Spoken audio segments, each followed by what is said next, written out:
최경영의 최강 시사.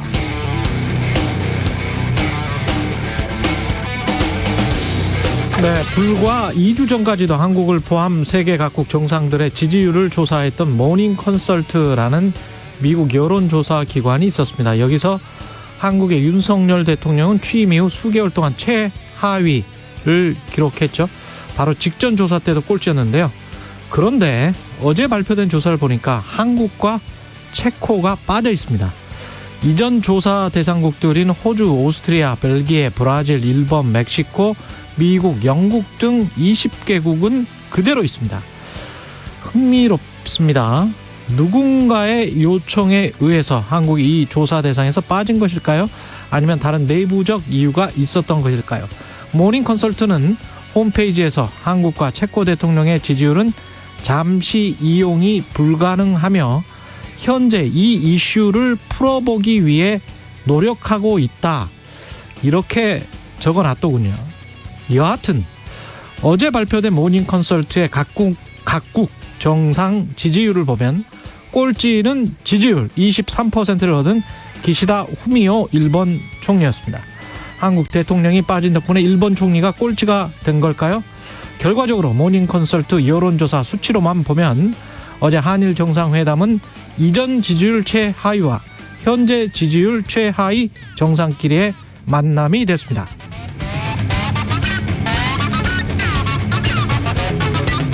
네, 안녕하십니까. 3월 17일 세상에 이익이 되는 방송 최경영의 최강시사 출발합니다. 저는 KBS 최경영 기자고요. 최경영의 최강시사 유튜브에서도 실시간 방송하고 있습니다. 문자 참여는 짧은 문자 50원, 긴 문자 100원이 드는 샵9730 무료 콩어플 많은 이용 부탁드리고요. 오늘 어제 최강시사에서 정동영 전 장관이 여론조사에서 국민 60%가 제3자 변제 방식에 부정적이다, 이런 이야기를 했는데요. 이에 대한 여론조사 개요를 말씀드려야 합니다. 한국갤럽이 지난 3월 8일부터 9일까지 실시한 자체조사, 정부의 3자 변제 방식에 대해서 한일 관계와 국익을 위해 찬성한다 35%, 일본의 사과와 배상이 없어서 반대한다 59%로 나타났습니다. 자세한 내용은 한국갤럽 홈페이지 참조하시면 되고요. 오늘 최강시사 한일 정상회담 성과와 과제 관련해서 양기호 성공회대학교 일본학과 교수와 짚어보고요. 3부에서는 전두환 씨 손자 전우원 씨의 폭로 관련해서 전두환 일가의 재산을 취재해온 뉴스타파 한상진 기자와 이야기 나눠보겠습니다.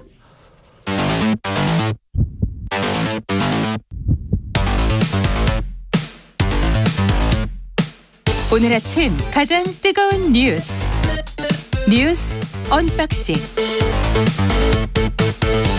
자, 뉴스 언박싱 시작해 보겠습니다. 오늘은 확장판입니다. 민동기 기자, 김민하 평론가 나와 있습니다. 안녕하십니까? 안녕하십니까? 예, 그리고 제가 오프닝에서 언급된 모닝 컨설트 있잖아요. 20개국 조사. 그거는 3월 18일부터 14일까지 조사한 내용입니다. 참고로 말씀드리겠습니다. 그거는 뭐 국제조사긴 한데 또 여기는 또 한국이기 때문에 말씀드려야 될 것 같고, 어제 한일 정상회담이 치러졌고요. 셔틀 외교가 복원됐다. 정부의 발표입니다. 한일 군사정보보호협정 지소미아 종료 유예 철회, 그리고 정상 간 외교 재개, 일본 측의 수출 규제 해제와 한국 측의 WTO 제소 철회, 한미일 안보협력 강화, 이런 것 등에 합의를 했습니다. 윤 대통령이 어제 정상회담 가진 후에 공동 기자회견에서 두 정상은 한국 정부의 강제징용 해법 발표를 계기로 미래지향적인 발전 방향을 본격 논의할 수 있는 토대가 마련됐다고 평가를 했고요. 그리고 한일 간 협력의 새 시대를 여는 첫걸음이 됐다, 이제 이렇게 얘기를 했는데, 어제 일본 피고 기업에 대한 구상권 행사 가능성에 대한 질문이 나왔거든요. 예. 여기에 대해서 윤 대통령은 구상권 행사는 상정하고 있지 않다, 이렇게 명확하게 답을 했습니다. 근데 기시다 총리 같은 경우에는 강제 동원에 대한 사과라든가 과거사와 관련해 진전된 입장을 전혀 내놓지 않았습니다. 그리고 한일 관계 회복을 위해서 일본에 강제 동원 면죄부를 줬다, 이런 비판도 제기가 되고 있는데요. 근데 일본 언론이 보도한 내용이 몇 가지가 있는데 이게 논란을 불러일으키고 있습니다. 일단 교도통신이 보도한 내용은 기시다 총리가 회담에서 한일 위안부 합의의 착실한 이행도 한국 측에 요청을 했다, 이렇게 이제 일본 정부 관계자 말을 인용해서 보도를 했거든요. 교도통신은 그렇게 보도했다. 그렇습니다. 그런데 여기에 대해서 우리 대통령실 관계자는 일단 부인 즉답을 피했습니다. 명확하게 답을 안 이게 했습니다. 지금 이모저모를 알아보고 회담 내용을 지금 일본 언론하고 한국 언론이 이야기하는 게 지금 다 다릅니다. 다르잖아요. 예. 일단 윤석열 대통령은 어떻게 발표했는지 회담 내용을 발표하는 윤석열 대통령 목소리를 들어보고 다시 이야기 나누겠습니다. 오늘 회담에서 저와 기시다 총리는 그간 얼어붙은 양국 관계로 인해 양국 국민들께서 직간접적으로 피해를 입어왔다는 데 공감하고 한일 관계를 조속히 회복 발전시켜 나아가자는 데 뜻을 같이 하였습니다. 이번 회담은 김대중 오부치 공동선언의 정신을 발전적으로 계승하여 양국 간 불행한 역사를 극복하고 한일 간 협력의 새 시대를 여는 첫 걸음이 되었습니다. 양국 국민들 모두를 향한 이야기네요. 네. 예. 근데 이제 다시 말씀을 드리면 이 외에도 이제 교도통신이 보도한 거는 회담에서 기시다 총리가 한일 위안부 합의의 착실한 이행도 한국 측에 요청을 했다. 예. 이렇게 보도를 한 거고요. 여기에 대해서 이제 대통령실 관계자는 즉답은 일단 피한 상황입니다. 명확하게 답변을 하지 않았고요. 그리고 NHK가 보도한 내용이 또 있는데 예. 기시다 총리가 독도를 둘러싼 문제에서 일본의 입장을 전달했다. 이렇게 보도한 내용이 있습니다. 그렇죠. 근데 여기에 대해서 대통령실은 독도 이야기는 언급된 적이 없다고 강하게 부인을 했습니다. 그리고 기시다 총리가 어제 공동 기자회견에서 2018년 해상자위대 초계기 갈등하고요. 일본군 위안부 합의 등 남은 현안에 대한 질문을 받았거든요. 예. 이 질문에 대해서 기시다 총리는 지적한 점을 포함해서 과제나 현안에 대해서 속내를 감추지 않고 얘기해 나갈 계획이다. 이렇게 답을 했습니다. 그러니까 윤석열 대통령의 어떤 그런 기자회견 내용하고 일본 언론의 보도, 그 기시다 총리의 공동 기자회견 내용이 약간 온도차가 좀 느껴지는 그런 대목입니다. 그러니까 이걸 정상회담을 했는데 이제 어떤 것을 합의한 것이고 우리가 어떤 것을 얻은 것이냐라고 평가했을 때는 사실 성과. 그렇죠. 뭐에 합의했는지 그리고 어떤 성과를 거둔 것인지는 뭐 알 수가 없게 돼버린 상황입니다. 사실 성과라고 하는 것은 지금 이제 말씀하신 수출 규제 조치를 해제했다라는 건데 그것도 이제 이 소위 말하는 반도체 산업 관련된 세 개의 품목에 대해서 그동안 여러 가지 절차를 까다롭게 적용해 왔던 거를 일단은 걷어들이는 것이고 포괄적으로 이제 이른바 화이트리스트 백색 국가라고 하는 그러니까 수출이나 이런 것에 있어서 우대 조치를 받는 그러한 국가로 양국 간에 이 복구를 해주기로 한 것이냐. 그건 이제 절차가 남아있기 때문에 합의가 안 된 거거든요. 그렇죠. 다만 이제 복구를 할 것으로 봅니다. 그러니까 일본 정부에서 내각에서 이거는 이제 결정을 해야 되기 때문에 뭐 복구를 하겠죠. 하지만 어쨌든 정상회담에서 이것이 명확하게 이제 합의된 형태로 언급되지 않은 것이다. 이걸 봐야 되겠고 나머지 문제 이제 강제동원 피해 배상 문제나 이런 것들은 지금 완전 완벽하게 일본이 주도하는 형태로 일본이 원하는 해결책으로 이제 결론이 났다라고 볼 수가 있는 것이고요. 제3자 변제를 우리가 하는 방식으로 이 기업의 일본 기업의 어떤 이 배상 책임을 대신 이제 어쨌든 이행을 한다라는 틀이 있지만 구상권을 청구하지 않는다라는 것을 몇 번에 걸쳐서 이렇게 못을 박아서 얘기했기 때문에 그럼 이것은 뭐 어쨌든 이 피해자들의 어떤 그 채권을 이 재단이 인수해서 소멸시키는 것처럼 실질적으로는 돼버리는 것이기 때문에 이것도 이제 일본이 원하는 방식으로 이제 문제가 해소되는 방식이 이제 된 것이고 그리고 나아가서 이제 수출 규제 조치를 해제한 것도 사실 애초에 이제 수출 규제를 한 이유가 일본 정부는 공식적으로는 뭐 자기들이 일종의 이제 전략 물자를 관리하는 이런 부분들에 대해서 한국 정부가 어떻게 관리하는지를 잘 모르고 불투명하기 때문에 이 수출 규제 조치를 한 거다라고 주장하지만 뭐 여러 차례 말씀드렸듯이 최근에 아베 신조 전 총리의 회고록이나 이런 걸 통해서 보면은 그 속내는 어쨌든 우리 대법원 판결에 대한 보복 조치였다라는 것을 인정하고 있는 것이었거든요. 그러면 이 보복 조치 대법원 판결에 대해서 보복 조치한 것을 바로잡으려고 수출 규제를 한 것인데 사실상 우리가 일본에 가까운 방식으로 해법을 내놓음으로써 일본 입장에서 보면 바로 잡힌 거 아닙니까? 바로 잡혔으니까 수출 규제 조치를 해제한다 이렇게 된 것이기 때문에 이것도 사실 수출 규제 조치를 해제하는 것 역시 일본 입장에서는 이게 우리가 조치한 게 성과를 거뒀다라고 평가하고 마무리되는 그런 수순인 거예요. 그러면 종합적으로 보면 우리가 얻은 것은 뭐냐 이제 의문이 남는 수밖에 없는 거죠. 수출 규제를 통해서 한일의 교역이 조금 줄어들었을지는 모르겠습니다만은 우리가 그 반도체 신소재와 관련해서 또는 뭐 부품과 관련해서 오히려 대체 산업으로 일군 게 많고 그리고 난 다음에 지금 한 3년이 지났기 때문에 새롭게 일본 기업들에게 다시 이제 그쪽에 전적으로 의존하게 된다면 불화수소랄지 새로 개발한 한국 기업들은 매출처를 잃어버리게 되는 그런 효과를 가져올 수도 있거든요. 맞습니다. 지난 4년 동안 일본 정부의 수출 규제로 그럼 우리 산업이 타격을 굉장히 심하게 입었느냐? 예. 그거 아닙니다. 왜냐하면 그것도 아닌 것 같아요. 언론들이 또 이런 부분도 이제 보도를 하고 있는데 국내 기업들 같은 경우에는 소재 국산화의 일부 성과를 굉장히 냈거든요. 그럼요. 예. 그리고 지난해 말 기준으로요. 이른바 그 소부장 있지 않습니까? 소재, 부품, 장비 부문 수입액 가운데 일본산 수입액 비중이 15.1%로 역대 최저로 낮아졌습니다. 그리고 지금 한국 수출 의존도가 높은 일본 소재 기업들이 있지 않습니까? 일본 정부의 규제를 우회해가지고 아예 뭐 한국에 생산 공장을 세우기도 했고요. 그리고 기존 한국 공장의 생산 능력을 확대하기도 했거든요. 그러니까 이런 걸 따져봤을 때 냉정히 바라봤을 때 이번에 수출 규제 완화를 했다는 게 이게 궁극적으로 우리한테 어떤 도움이 되는 것인가.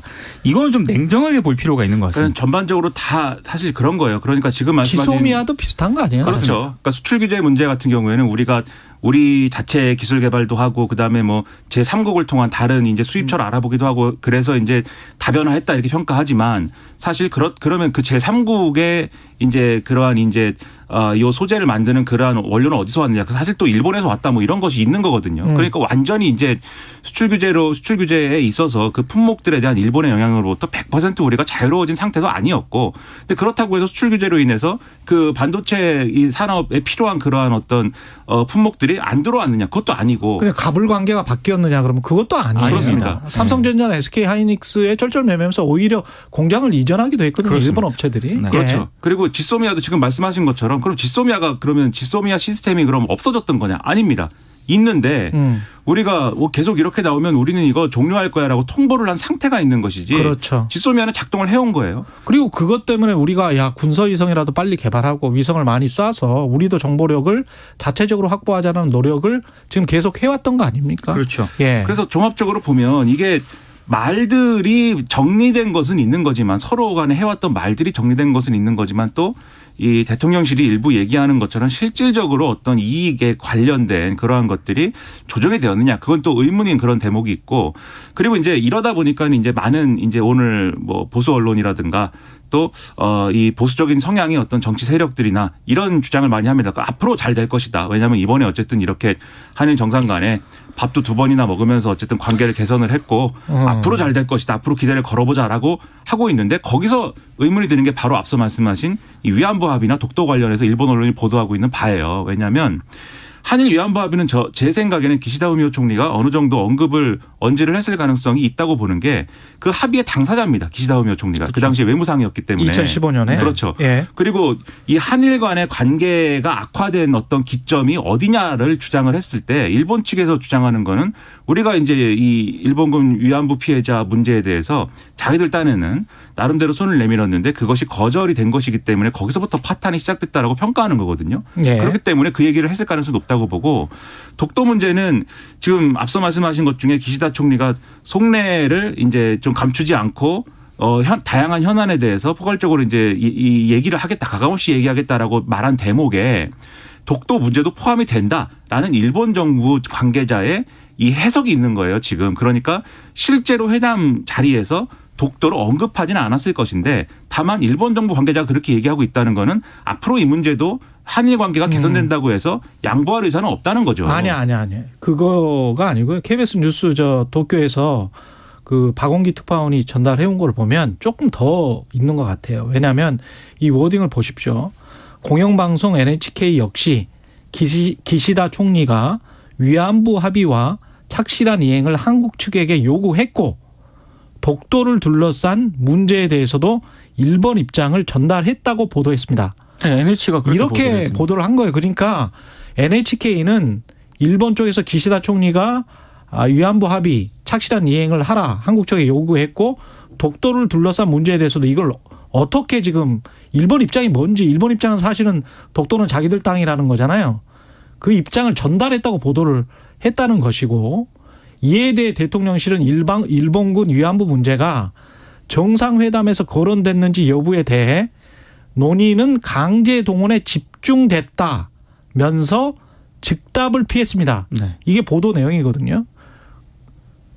이거는 조금 좀 이상해요. 지금 대통령실의 해명도 강제 동원 문제에 집중됐다면서 즉답을 피했다. 그러니까 뭐 이 정도만 나오는 그러니까 거예요. 그 뒤에 예. 독도 문제는 언급이 없었다라고 또 강하게 부인을 했습니다. 그 뒤에 네, 대통령실에서는. 그러니까 제가 말씀드린 게 일본군 위안부 합의 문제는 어떤 방식으로든 직접적인 거론이 있었을 것으로 추정이 된다는 겁니다. 왜냐하면 대통령실 해명을 봐도 강제징용 문제에 집중했다라는 것이지 집중하지 않은 의제에 일본군 위안부 피해자 문제가 포함돼서 가능성이 있는 거죠. 다만 독도 문제는 직접적이 아니라 간접적으로 검열했을 가능성이 있는 것이 지금 대통령실은 독도 문제는 없었다라고 강하게 부정을 하거든요. 들은 적도 나올 리도 없다. 그렇죠. 그다음에 이제 이야기한 게 강하게 부인한 거예요. 그다음에 NHK의 그 보도에 예. 구체적인 문구를 보면 일본 정부 관계자가 NHK에다가 이 회담에서 이런 얘기가 오갔다라는 걸 얘기해 준 것이고 그 얘기해 준 것에 이게 포괄적으로 이러한 저러한 이제 여러 의제를 이 제안을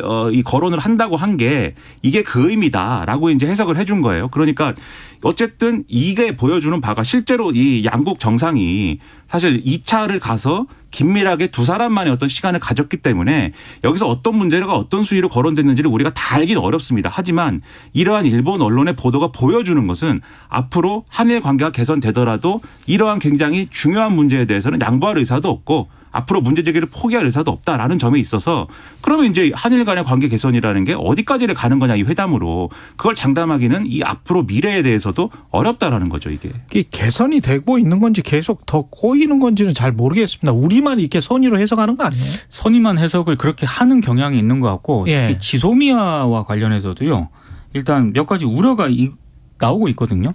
그러니까 기본적으로 일단 윤석열 정부가 강조하는 게 한미일의 어떤 그런 공조, 동맹 이런 걸 강조하지 않습니까? 근데 지금 어찌됐든 이 지소미아가 내포하고 있는 게 미국의 중국 봉쇄 전략에 빨려 들어갈 것이다. 우리 한국이 예. 이 지소미아 협정을 이제 정상화를 계기로 이런 우려가 또 하나 있고 또 하나는 이게 북한 미사일 정보 실시간 공유라든가 심지어 일부 언론이 보도하고 있는 내용을 보면은 상호 군수 지원 협정 체결에 나설 가능성이 있다 이렇게 보도를 하고 있거든요. 상호 군수 지원? 상호 군수 지원 협정이 뭐냐면은 한국군하고 일본 자위대가 유사시 탄약과 연료, 무기 부품 등을 주고받을 수 있도록 하는 그런 내용입니다. 근데 만약에 이제 여기까지 나아가게 되면은 일본 자위대 수송기와 함정이 탄약, 연료 등을 싣고 국내 항구와 공항에 들어올 수 있다는 거고요.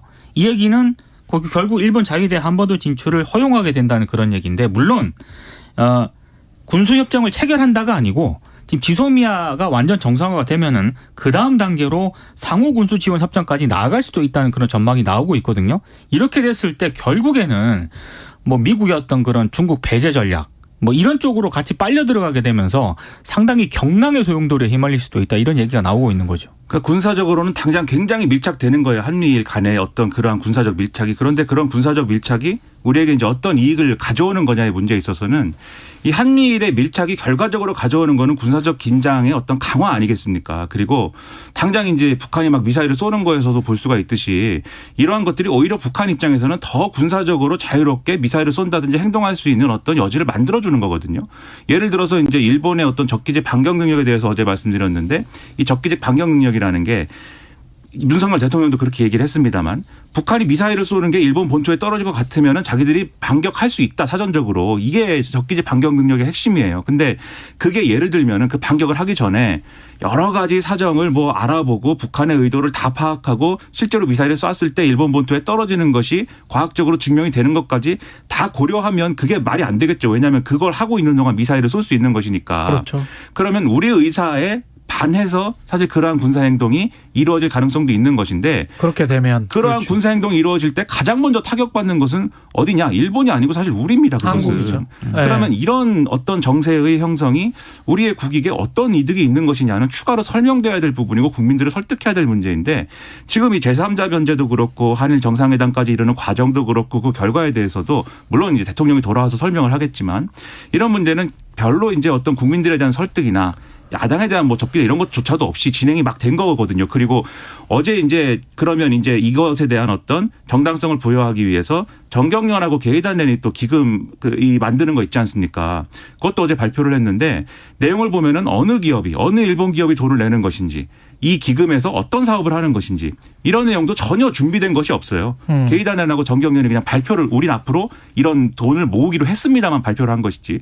그럼 이것은 굉장히 급하게 졸속적으로 추진이 된 것이고 그 핵심은 일본의 선의에만 기대서 이렇게 우리가 많이 해주면 일본도 뭘 해주리라는 그러한 기대만을 가지고 이루어진 협상이 아니냐 이런 비판을 피하기가 어렵다라는 겁니다. 게다가 뭐 장학금 수혜 대상자들도 누군지는 모르겠고요. 그렇죠. 그렇죠. 그리고 일본은 아주 유명한 뭐 문무성 장학금이라는 게 수십 년 동안 존재를 해왔고 네. 그것 때문에 이제 혜택을 받아서 일본에서 잘 공부를 했었던 한국 학생들도 있고 그래서 이미 기존에 장학재단이나 이런 것들이 있고 그런 혜택을 받고 있는 학생들이 한국 학생들도 있고 또 역으로 또 일본 학생들도 한국에 많이 오고 있는데 네. 그러면서 장학금을 받고 있는데 이게 어떤 다른 의미가 있다는 건지는 판단을 해보시기 바랍니다. 참 잘 모르겠습니다. 그리고 구체적으로 예. 지금 어제 장학금을 주겠다는 건지조차도 사실 정확하게 언급이 안 돼 있어요. 그래서 예. 일각의 기대는 강제동원 피해자들의 후손들에게 혹시 이렇게 좀 간접적으로 지원하는 방식이면 그것도 의미가 있지 않겠느냐라는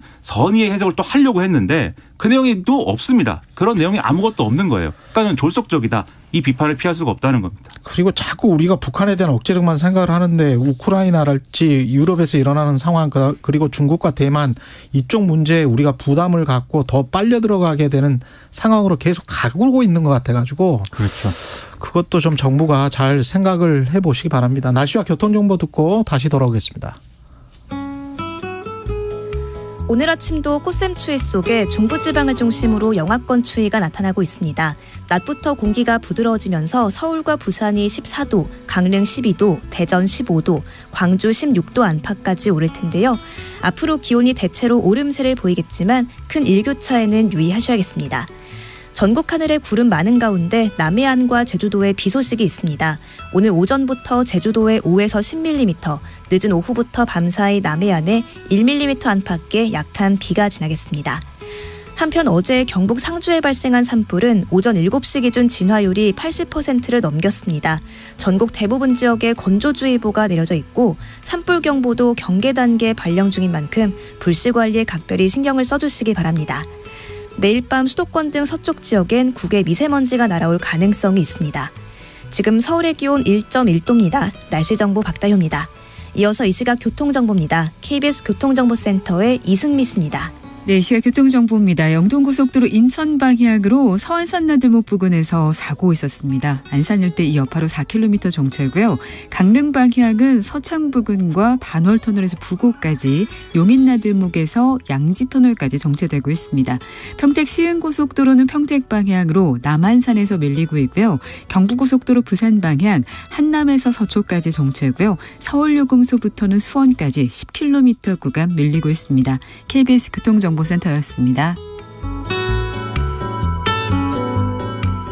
네, 뉴스 언박싱 다시 시작하겠습니다. 김민하 평론가 민동기 기자와 함께하고 있습니다. 윤석열 대통령이 어제죠. 이거 주 60시간 이상은 무리다. 이거 좀 다시 재검토하라. 이런 이야기를 했다는 거죠. 그러니까 지금 연장 근로 포함해서 주 최대 60시간 미만이 돼야 한다. 이런 취지로 보완을 지시했다라고 하는 건데요. 지금 정부가 보완 과정을 거치고 있지 않습니까? 그러니까 가이드라인으로 좀 작용하지 않겠느냐 이런 전망이 나오고 있습니다. 근데 어찌됐든 의견 수렴이라든가 사전 조율 미비 등을 노출해서 정책 혼선에 대한 비판을 좀 피하기가 어려울 것으로 보이는데요. 이게 입법 예고했던 상태 아닙니까? 그렇습니다. 지금 예. 골격이 잡혀가지고요. 3개월간 정부가 사실상 논란을 방치했다가 뒷북 보완에 나선 것 아니냐라는 그런 지적도 나오고 있고요. 69시간을 찾아보니까 지난해 여름 6월부터 나왔던데. 그렇습니다. 이게 언론 보도에. 예. 그리고 일단 이게 이제 대통령이 보완 지시를 하긴 했습니다만 그래도 지금 뒷북 보완이라는 그런 비판을 받을 수밖에 없는 게 원래 이 정부 안의 뼈대가 미래노동시장연구회가 지난해 12월 발표한 권고안을 토대로 했거든요. 맞아요. 그러니까 당시 발표 당시부터 이 주 최대 69시간 노동을 허용하는 안이었거든요. 그래서 이것 때문에 주요 쟁점으로 부상이 됐고 발표가 되자마자 야당과 노동계가 이거는 좀 말이 안 되는 거다라고 비판을 해왔는데 지금까지 이 비판에 대해서 그럼 정부가 이건 뭐 제대로 못 들었다는 그런 얘기인지 아무튼 고용노동부가 대통령은 몰랐다는 이야기인지. 뭐 그런 네. 부분까지도 일단 포함해서요. 고용노동부가 이거를 굉장히 전격적으로 지금 의욕적으로 추진을 하다가 대통령의 보완 지시를 받고 사실상 지금 멘붕 상태에 빠졌다 이런 보도까지 나오고 있습니다. 그러니까 이게 이런 뭐 보완 프로세스라는 게 지금 말씀하셨듯이 정부와 대통령실과 여당이 보조를 맞춰서 만약에 미래시장 노동연구회의 그 결론이 그런 무리라고 하면은 보조를 맞춰서 무슨 서로 소통해가면서 일관된 대응을 해야 되는 게 첫 번째로 필요한 일 아니겠습니까? 근데 바로 그 직전까지 정부 여당에서 해온 얘기는 이 인터넷상에 도는 기절 시간표가 있어요. 그게 69시간 노동을 하게 되면 하루 종일 일하다가 집에 가가지고 그렇죠. 기절하고 주말에 네. 기절하고 뭐 이런 표가 있는데 하루에 한 1시간 정도 일하는 거니까요. 그렇죠. 주 5일 따졌을 때. 그게 가짜 뉴스다가 일관된 기조였습니다. 정부 여당에. 그리고 주 69시간을 뭐 적용할 때 그게 왜 가짜 뉴스냐면은 그렇게 기절하는 주도 있지만 이후에 한 2주 정도는 또 논다. 아주 그 탈퇴근하는 주다. 이거를 없애고 앞에만 강조하는 거는 가짜 뉴스다 이랬는데 대통령실이 한마디 하고 나서 막 우왕좌왕하면서 이게 MG 소위 말하는 MG 노조 아마 그분들은 본인들을 MG 노조라고 안 부를 텐데 새로 고친 노동자 협의회라고 있지 않습니까?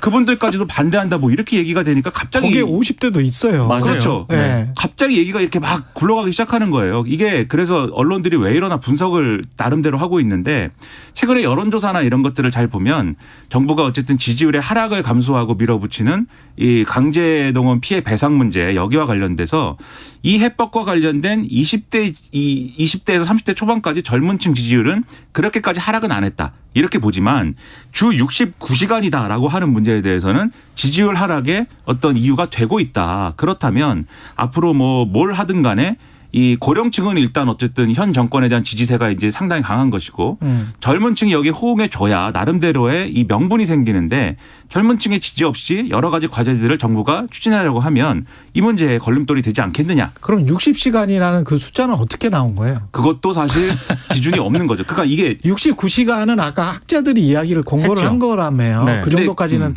해보는 게 어떠냐 유연하게. 네. 그럼 60시간은 어디서 나온 거야? 그걸 모르겠어요 정확하게. 그러니까 주 64시간 같은 경우에는 이게 네. 과로사 있지 않습니까? 예. 그 산재 인정 기준이 이제 64시간이기 때문에 64시간이라는 얘기는 나온 적이 있는데 예. 주 60시간 최대 가이드라인은 어떤 기준으로 도출을 거쳐서 나온 건지는 모르겠습니다. 그러니까는 69시간도 사실 학자들이 69시간 여러 가지 고려했을 때 69시간이 적절한 것 같아 이렇게 한 게 아닙니다. 예. 뭐냐면 지금 52시간제라는 게 52시간제를 유지하면서 연장 근로를 탄력적으로 운영할 수 있게 하는 방안을 지금 추진하는 거잖아요. 예. 근데 이제 52시간이라는 게 52시간이 40시간에 아니고 사실은 40시간이죠. 40시간이죠. 40시간에 네. 12시간 연장 근로가 52시간인 거잖아요. 최대 그 정도 허용한다. 그렇죠. 근데 이 12시간 연장 근로를 이 주 단위로 따지지 않고 월 단위, 연 단위, 반기 단위 이렇게 따지도록 그렇죠. 그렇게 할 때 그렇게 계산하면 주당 어떤 주는 최대 69시간을 69시간까지. 노동을 하게 된다. 그러니까 이게 계산 결과예요. 그런데 그렇죠.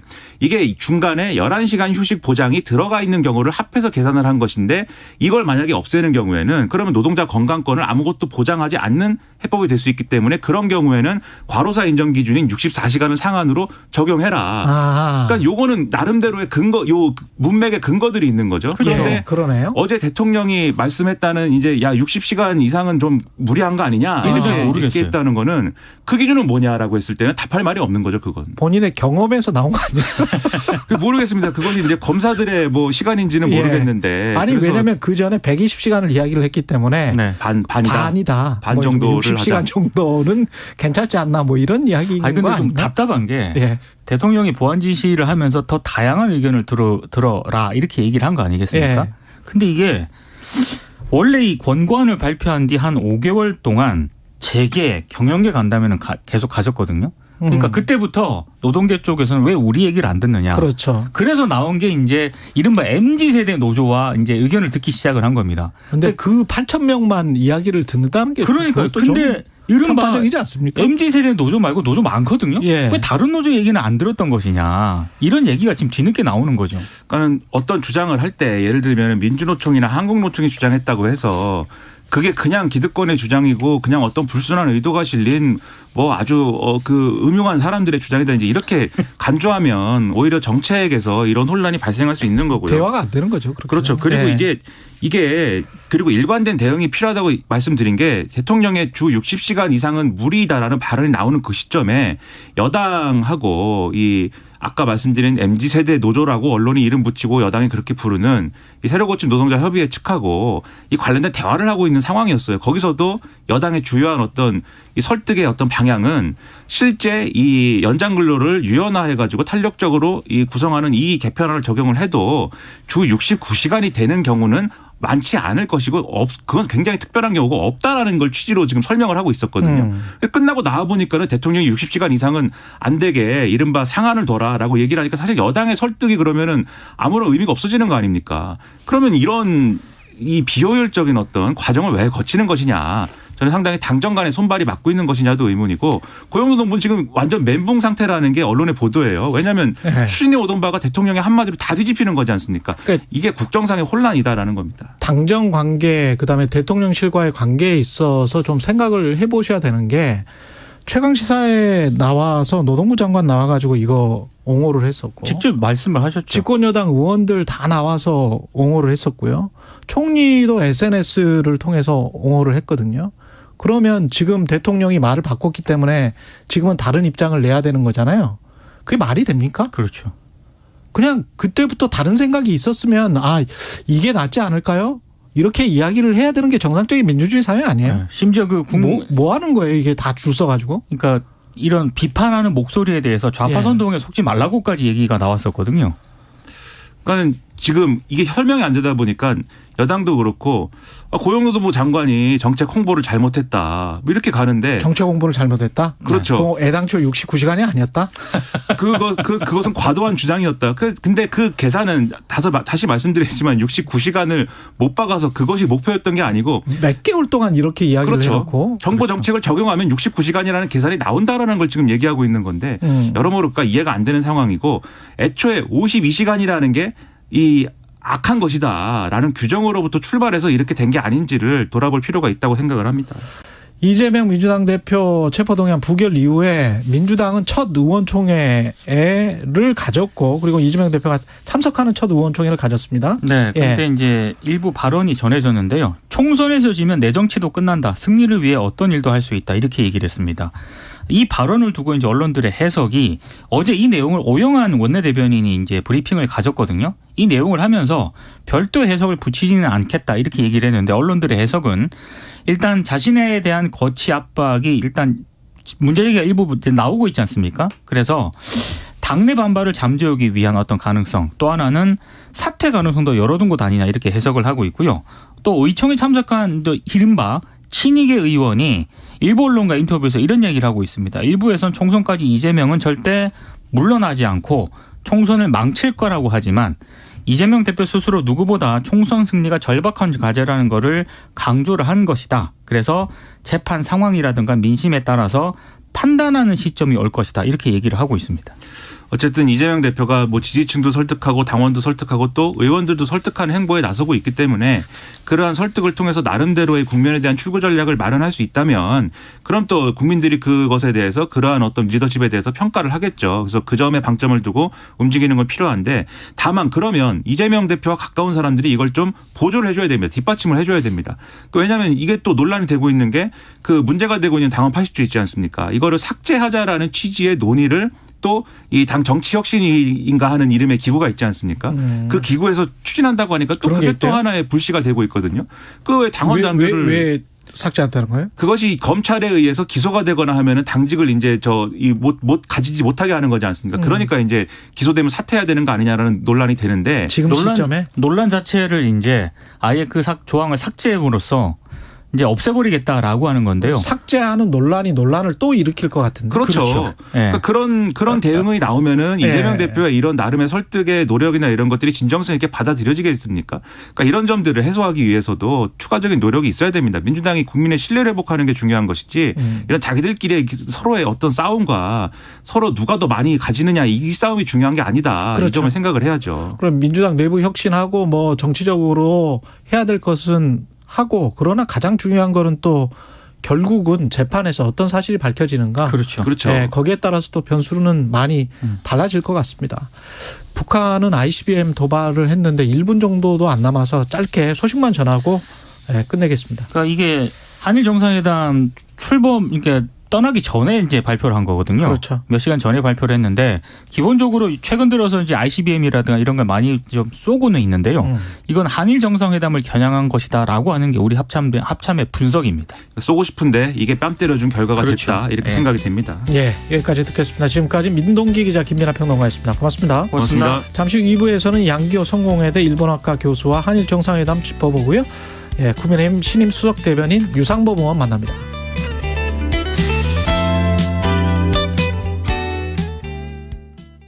회사의 가장 중요한 게 함께 일할 사람인데 든든한 인재도 구하고 회사 운영도 함께 고민해야죠. 사장님, 아직 모르세요? 청년을 채용하는 중소기업을 도와주는 청년 일자리 도약 장려금. 올해부터 2년간 1,200만 원으로 더 크게 지원합니다. 청년에겐 기회를, 기업에겐 활력을. 청년 일자리 도약 장려금. 취업 포기하고 싶었죠. 일하고 싶은데 내 자리는 없는 것 같았어요. 그런데 청년 일자리 도약 장려금 덕분에 제 자리를 찾았어요. 청년에겐 기회를, 기업에겐 활력을. 청년 일자리 도약 장려금. 올해부터 2년간 1,200만 원으로 더 크게 지원합니다. 지금 검색창에 도약 장려금을 입력하세요. 처음에 저희가 간 곳이 안타키아 고등학교 그 부근입니다.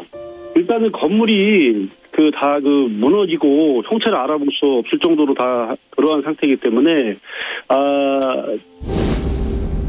2023 KBS 연중기획 기억을 기록하다. 예, 이번 튀르키예 대지진 때 해외 긴급 구조대원으로 선발이 되어가지고 구호 임무를 마치고 돌아온 구조대원입니다. 처음에 현장에 도착하니까 고등학교 부근을 수색을 해달라고 해서 저희 탐색 장비를 가지고 수색을 했는데 생존자 반응이 없어가지고 튀르키예 분이 튀르키예에 오르다가 제가 느끼기에는 그런 것 같습니다. 소리 질러봐라, 막 소리 질러봐라 이렇게 그런 식으로 하는 것 같아요. 들어보라는 쪽에서 이제 귀를 기울였는데 거기서 희미하게 목소리가 들리는 것을 들었습니다. 바로 뛰쳐나가가지고 팀원들을 불렀죠. 다 불러 모아가지고 여기 지금 생존자가 있는 것 같다. 확실하다. 내가 이렇게 들었다. 양쪽에서 이 주변 현장을 다 파악을 해보자. 공간이 있는 곳을. 그래서 우리가 최대한 빨리 접근할 수 있는 통로를 확보를 해보자 하고 이제 구조 작업을 시작하게 된 거죠.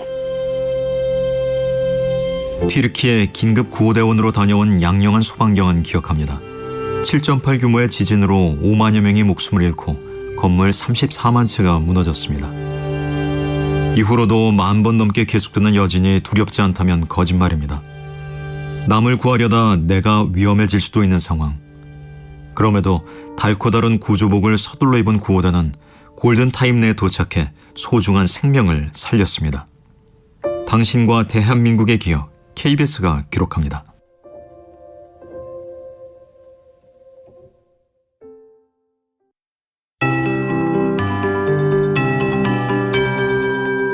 KBS 58분 날씨. 어제 경북 상주시 외남면에 발생한 산불의 진화율이 오전 7시 기준 80%를 넘어섰습니다. 피해 추정 면적이 86헥타르, 축구장 100개를 훌쩍 넘는 정도로 30에서 100헥타르 범위에 해당하는 대응 2단계가 발령 중이고요. 바람은 평균 풍속 0.5m 안팎으로 1시간 전보다도 약해지면서 오전 중 큰 불을 잡을 가능성이 보이고 있습니다. 건조주의보는 일부 중북부 지역과 충남 서부, 남해안, 제주를 제외하고 거의 전국 대부분에 내려진 상태고요. 전국의 산불경보가 경계 단계에 이어지고 있습니다. 가장 높은 심각 단계의 바로 전 단계인 만큼 화재 예방에 각별히 신경을 써주시기 바랍니다. 오늘 남해안과 제주도는 흐린 가운데 비가 조금 오겠습니다. 제주도에 오전부터 5에서 10mm, 늦은 오후부터 밤사이 남해안에 1mm 안팎의 약한 비가 지나겠습니다. 오늘 낮부터 반짝 추위가 누그러지면서 서울과 부산이 14도, 강릉 12도, 대전 15도, 광주 16도 안팎을 보이겠습니다. 주말인 내일은 아침 기온 서울이 3도, 강릉, 광주, 대구가 6도 안팎으로 공기가 한결 부드러워지겠습니다. 공기질은 깨끗한 가운데 내일 밤 수도권 등 서쪽 지역으로 국외 미세먼지가 날아올 가능성이 있습니다. 지금 서울의 기온은 1.6도입니다. 박다효입니다.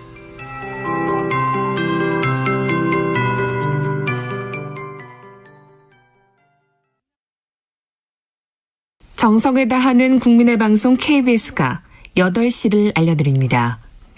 AM 711kHz, FM 97.3MHz, KBS 1라디오입니다. HLKA.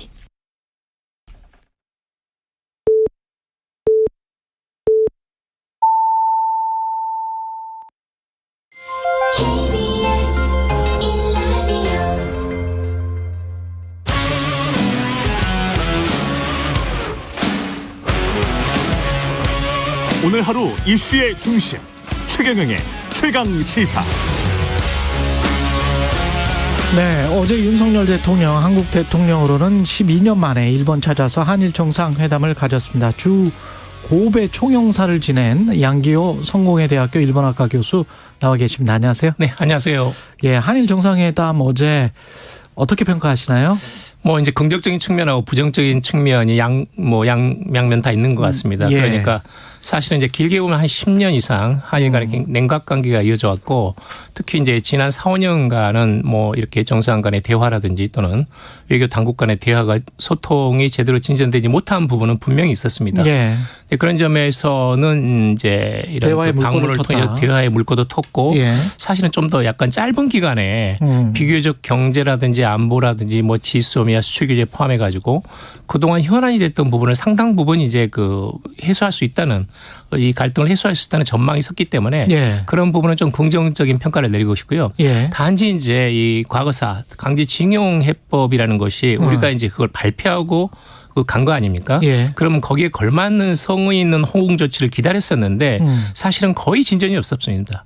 완전히 이제 일본 측이 주도하는 일방통행식으로 일본의 요구가 거의 지금 한국 쪽에 들어왔고 우리 측의 요청이 거의 수용되지 못하는 그런 점에서는 약간 조금 거의 그런 소득은 거의 없었다, 이런 면에서는 좀 아쉬운 대목이 있습니다. 우리가 최소한 우리 정부의 지금 현재 윤석열 정부의 스탠스는 그래도 거기에 관해서 언급하고 강제동원과 관련해서 언급하고 사과 정도의 말은 하는 거를 원했겠죠? 그렇죠. 예. 사죄라는 것은 사실은 피해자들이 지난 20년간 법정 투쟁을 하면서 돈은 필요 없다, 사죄가 필요하다는 말을 했었거든요. 예. 그런데 이 당사자인 일본 기업 피고도 하지 않고 그럼 일본 정부도 일단은 뭐 김대중 오부치 공동선언의 정신을 계승한다는까지는 이야기는 있지만, 그렇죠. 사실은 이제 역사를 직시한다는 말이 있거든요.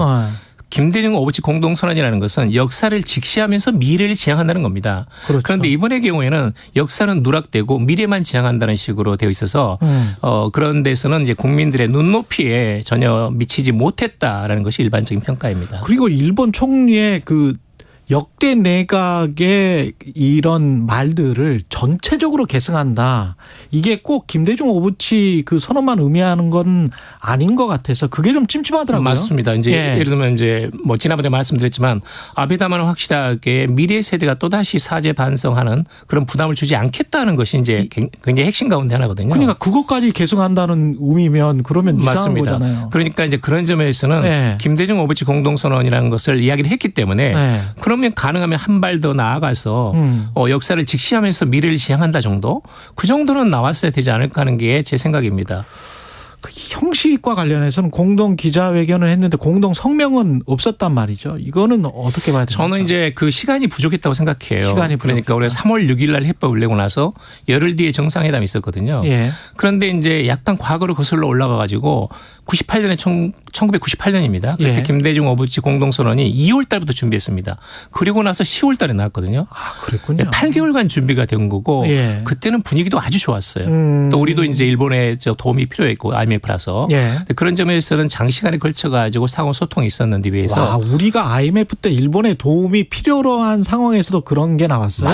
맞습니다. 그럼에도 불구하고 사실은 정말 대단한 업적이에요. 지금 생각해 보면. 지금 생각해 보면 우리가 완전히 망한 상태 아닙니까? 그렇죠. 그런 상태에서 일본 측의 통절한 사죄와 반성을 처음으로 문서화시키고 총리가 언급을 한 겁니다. 거기까지 간 거예요. 우리가 굉장히 불리한 상황이었는데. 또 이제 당시만 해도 한일의 국력 차이가 한 4대1 정도로 우리가 좀 좀 GNP가 약한 수준이었거든요. 예. 지금은 구매력 지수로 보면 한국이 오히려 일본을 추월했거든요. 그렇습니다. 그런 점에서는 조금 역시 국민 눈높이에 더구나 지금까지 이런 대법원의 판결과 한일 간의 협상의 그런 어떤 축적이 있는데 그런 것들이 충분히 활용되지 못했다는 점에서는 좀 아쉽습니다. 그리고 일본 공영방송 NHK가 일본 측이 지금 독도 문제를 언급했다고 이야기를 하고 있고 한일 위안부 합의에 관해서도 언급했다고 하는데 여기에 관해서 대통령실은 지금 강력하게 부인을 하고 있거든요. 그건 이제 알 수 없죠. 그건 예. 아마 뭐 윤석열 대통령과 기시다 총리밖에 알 수 없는 이야기지만 아마도 제 생각으로는 했을 가능성이 있습니다. 그래요? 적어도 이제 다른 매체라면 모를까. 예. NHK 같은 경우에는 총리 담당 기자가 있거든요. 그렇죠. 지속적으로 취재를 하고 있고 그 분위기를 누구보다 잘 알고 있습니다. 그런 상태에서 공식적으로 보도가 나온 거라면 아마도 가능성은 있습니다. 단지 그것은 예측일 뿐이고 실질적으로 그런 내용이 오갔는지 여부에 대해서는 뭐 우리 대통령실은 부인하고 있기 때문에 예. 어떤 정도의 어떤 내용이 구체적으로 오간지에 대해서는 알 수는 없습니다. 그렇군요. 한일 군사정보협정 지소미아의 완전 정상화 이거는 어떤 의미가 있을까요? 일단은 이제 신뢰 회복이거든요. 신뢰 회복이고 쌍방 간의 최대 쟁점이 된 게 이제 대법원 판결을 두고 일본이 수출 규제를 그냥 단행을 했고 정말 이것은 말도 안 되는 이야기였지만 그래서 우리가 거기에 대한 대응 조치로 지소미아를 파기한 겁니다. 근데 지소미아는 한일 군사정보 보호협정인데 일본 측의 당시 논리가 한국을 믿지 못하기 때문에 수출 규제를 한다. 라는 것이었거든요. 근데 그러면 그렇게 믿지 못하면 어떻게 하면 군사 정보를 서로 비밀 정보를 교환할 수 있느냐? 그럼 그만두자라고 해가지고 문재인 정부에서 파기한 겁니다. 예. 그런데 이제 그건 상호 불신이 있었기 때문에 그런 것이고 지금은 제가 보기로는 한일 간에 일단은 초기 단계에서 윤석열 기시다 양자 간의 신뢰관계가 약간 형성되고 있다고 봅니다. 근데 그런 점에서는 저는 뭐 긍정적인 조짐이라고 보고 싶고요. 예. 그런 점에서는 그동안에 사실은 아주 큰 이게 쟁점이긴 한데 사실 내용으로 보면 지소미아 이렇습니다. 지소미아는 한국과 러시아하고도 체결하고 있어요. 심지어 그렇습니다. 아, 그래요? 예, 지소미아는 군사 정보라는 것은 내가 필요한 부분을 당신한테 주면 그건 비밀로 해줘야겠다라는 정도거든요.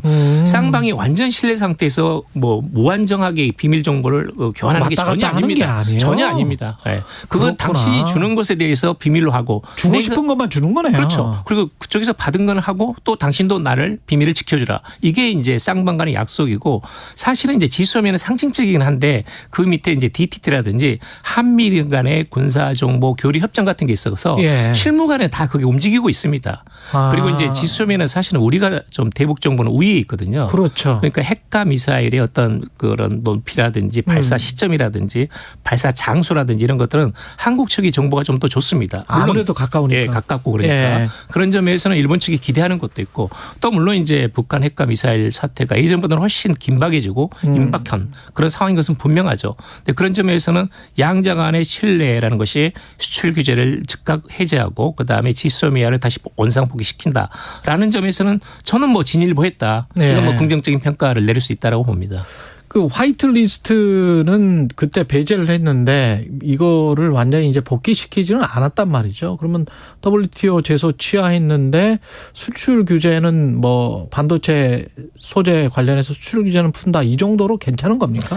화이트리스트는 이제 당시 저 아베 내각에서 내가 결의를 통해 가지고 한국을 화이트리스트에서 배제했거든요. 내가 결의를 통해서. 내가 결의를 그러니까 이것은 시간이 걸립니다. 아. 뭐 좋게 보자면 일본 측에서는 우선 당장은 안 된다. 잠깐 이거 내가 결의까지는 시간이 걸리고 또 여러 가지 국내에 이론도 있기 때문에 해야 되니까. 다시 또 그런 약간의 절차가 필요합니다. 그런 면에서는 수출 규제를 일단 해제한 거, 예. 그다음에 우리 측에서 제소를 일단은 중단하거나 이제 중지한 거, 이 자체는 좀 이 균형이 맞습니다.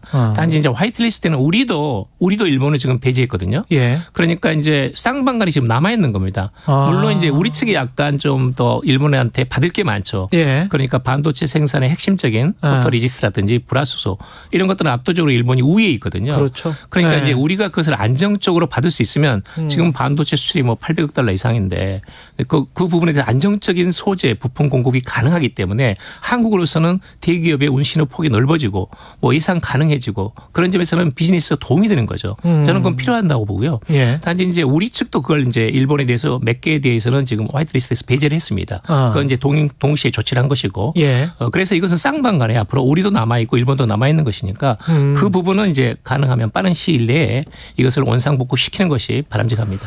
알겠습니다. 일본이 지금 지방선거가 4월에 있더라고요. 그러면 일본 여론은 지금 한국 대통령 방문으로 좀 좋아졌습니까? 한국에 대해서 또는 기시다 총리의 지지율에 관해서는 어떻게 생각하세요? 올랐습니다. 확실하게 올랐습니까? 올랐어요. 지금 4%가 올랐는데 지금 기시다 총리가 특별하게 이렇게 무슨 대책을 해가지고 국민들의 인기를 얻을 만한 조치가 있었던 게 아니거든요. 그렇군요. 그런데 이것은 지금 한일 관계에서의 강제징용 쟁점은 일본 내에서 커다란 외교적인 과제였고 사실은 상당 부분 일본의 외교적 승리에 가깝거든요. 그런 점에서는 기시다 외교에 대해서 점수를 주고 있다. 일본 국민들이. 또 전반적으로 이제 윤석열 정부에 대해서 일본 국민들이 상당히 이제 긍정적으로 보는 면도 있고 해서 이런 부분들이 전체적으로 좀 말하자면 오르고 있다.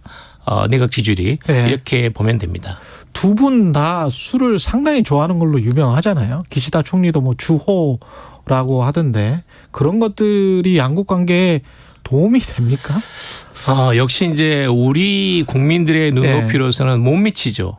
뭐 이건 두 사람의 개인적인 신뢰가 구축되는 것하고 이건 국가의 입장이라는 게 있지 않습니까? 뭐 외교라는 물론 대통령 외교가 가장 중요하지만 기본적으로 외교라는 것은 원칙이 있고 어떤 지켜야 할 선이 있는 거거든요. 근데 그런 점에서 너무 미흡하지만 사실은 이제 정상 외교 자체도 매우 중요합니다.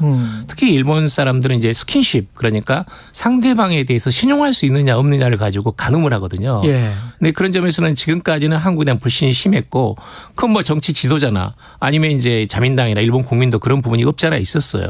그런 점에서는 예를 들면 어저께 뭐 나온 말로는 뭐 윤 대통령은 신용할 수 있다라는 식의 그런 발언도 있고 해가지고 부부 반찬이 이례적이었다며요. 그러니까 정상이. 사실은 이제 그게 이렇게 보시면 되는데 원래는 이제 국빈 방문하면 스테이트 비지트 하게 되면 두 차례 정도 이틀 정도 만찬을 하거든요. 그런데 이번에는 1박 2일이고 실무 방문입니다. 그렇죠. 그러다 보니까 이제 스킨십이 부족한 것도 있고 해서 그러면 이제 뭐 식사를 2번 하는데 그래서 밥을 방문하면 2번 먹으면서 좀 더 신뢰를 좀 더 화기애애한 분위기를 만들면서 앞으로 좀 흉금을 털고 이야기를 나눠보자 하는 정도에서 일본 측의 환대는 저는 있었다고 보고요. 근데 그런 점에서는 정상외교 측면에서는 좀 말하자면 한 번 더 나아갔다. 한 발 더 나아갔다. 그렇게는 평가할 수 있습니다. 근데 구상권이 행사되는 거를 윤석열 대통령이 막기 위해서 모든 문제를 원위치로 돌려놓는 것이기 때문에 구상권이 행사된다면 이건 아예 상정하고 있지 않다. 이게 상정하고 있지 않다는 게 개인적으로 그렇다는 건지 법률적으로 이렇게 할 수 있습니까? 아니에요. 그것은 구상권은 그 10년입니다. 유효기간이. 그렇기 때문에 정권이 끝나고 나서도 6년이 남아있거든요.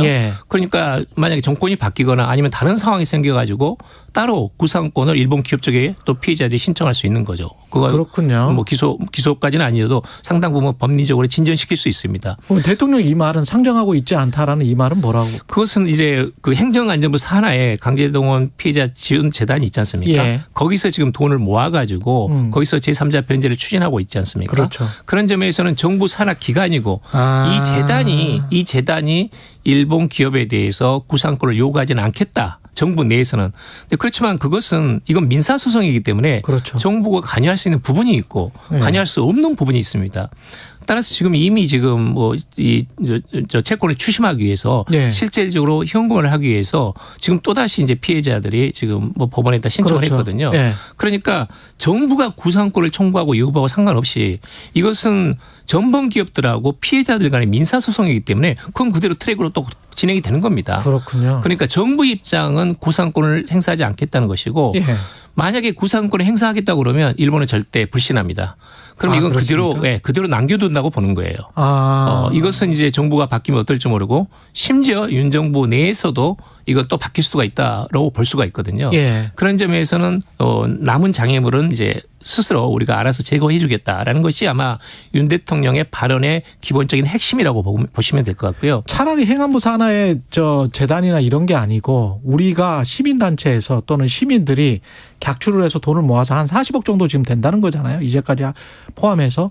그래서 일단 드리고 그리고 지금 반대하는 시민들이 워낙 많기 때문에 그리고 나중에 구상권을 일본 기업에게 청구하는 방식은 어떻게 생각하십니까? 그런데 구상권은 이건 이제 민사소송이기 때문에 원고하고 피고가 다 동의를 해야 됩니다. 그렇구나. 그런데 이제 재단이 주체가 될 수는 있지만 구상권을 갖고 있더라도 원고 피고가 이 사법 TF의 최종적인 결론을 내가 정리하겠다는 것에 주체가 될 수 있는 법적 자격이 있느냐 여부인데 그러려면 원고 피고가 다 동의를 해야 됩니다.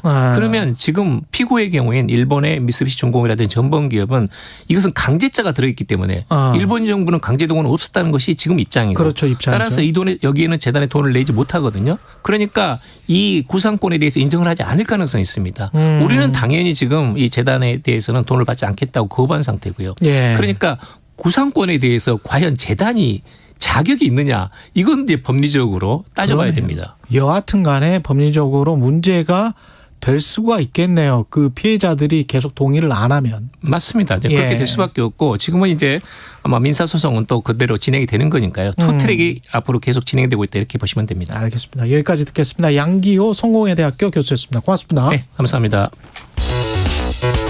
여러분은 지금 KBS 1라디오 최경영의 최강시사와 함께하고 계십니다.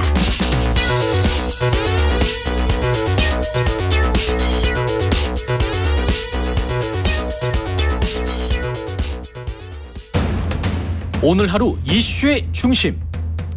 당신의 아침을 책임지는 직격 인터뷰. 여러분은 지금 KBS 1라디오 최경영의 최강시사와 함께하고 계십니다.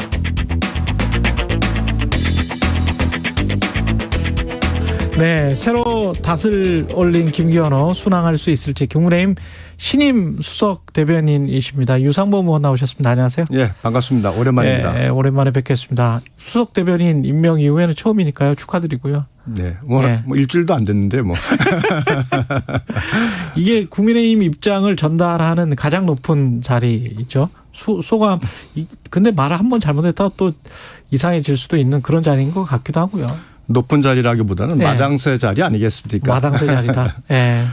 뭐 제가 한 짧은 기간이지만 정책에 대한 이해도 높아야 되고 또 민주당과의 관계에서 시의적절한 논평도 필요하고 그렇죠. 국정 철학에 대한 그 간결하면서도 그러니까 메시지가 의미 있는 내용을 말씀드려야 되고 예. 그래서 항상 좀 바쁘게 좀 시간을 보내는 것 같습니다. 네. 새로 꾸려진 국민의힘 지도부 당직 인선부터 좀 평가를 해봐야 될 것 같은데요. 당내에서 좀 아쉽다. 윤상현 의원은 최강시사 인터뷰에서 안철수 후보나 황교안, 천하람 후보의 의견을 들어서 당직 인선을 하는 게 연포탕 인사다. 근데 의견을 듣지 않고 했기 때문에 이게 연포탕 인사라고 하기는 좀 어렵지 않느냐 이런 이야기를 했거든요. 뭐 내부적으로 비판적인 관전평이 여러 가지 있을 수 있다. 저는 이렇게 생각을 합니다. 이번 전당대회는 뭐 잘 아시다시피 당정 일체 또는 당정 융합을 이뤄서 국정 안정을 이끌어가라는 당심의 명령에 의한 선거였습니다. 그래서 친윤의 당대표와 최고위원을 뽑았고 또 이 후속 인사라는 그런 당심을 반영할 수밖에 없는 인사입니다. 다만 그 와중에도 연포탕을 실현하기 위해서 지명직 최고위원은 유승민 계라고 하는 우리 강대식 의원을 하셨고 대변인 중에도 김민수 대변인은 나경원 측 사람으로 평가를 받고 있습니다.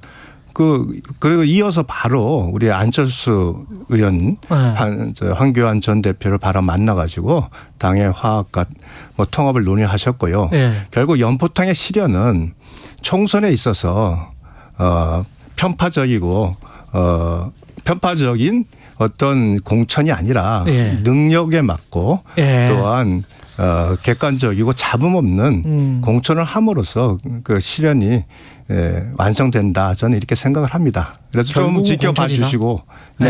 뭐 결국은 공천이라보다는 이번 인사는 결국은 전당대회 당원들의 의사를 반영한 기본적인 인사고 그러나 결국은 당직 자체가 워낙 제한돼 있었지 않습니까? 그러니까 연포탕의 실현이라는 것은 결국 이제 22대 총선을 치러야 되는 우리 그 당 리더십인데 거기서 이제 제대로 연포탕을 약속을 지키는 모습을 보여드릴 거다. 저는 이렇게 생각을 합니다. 그렇군요. 근데 아까 말씀하시다가 제가 귀 기울여 들은 거는 친윤의 최고위원 대표를 뽑아줬다.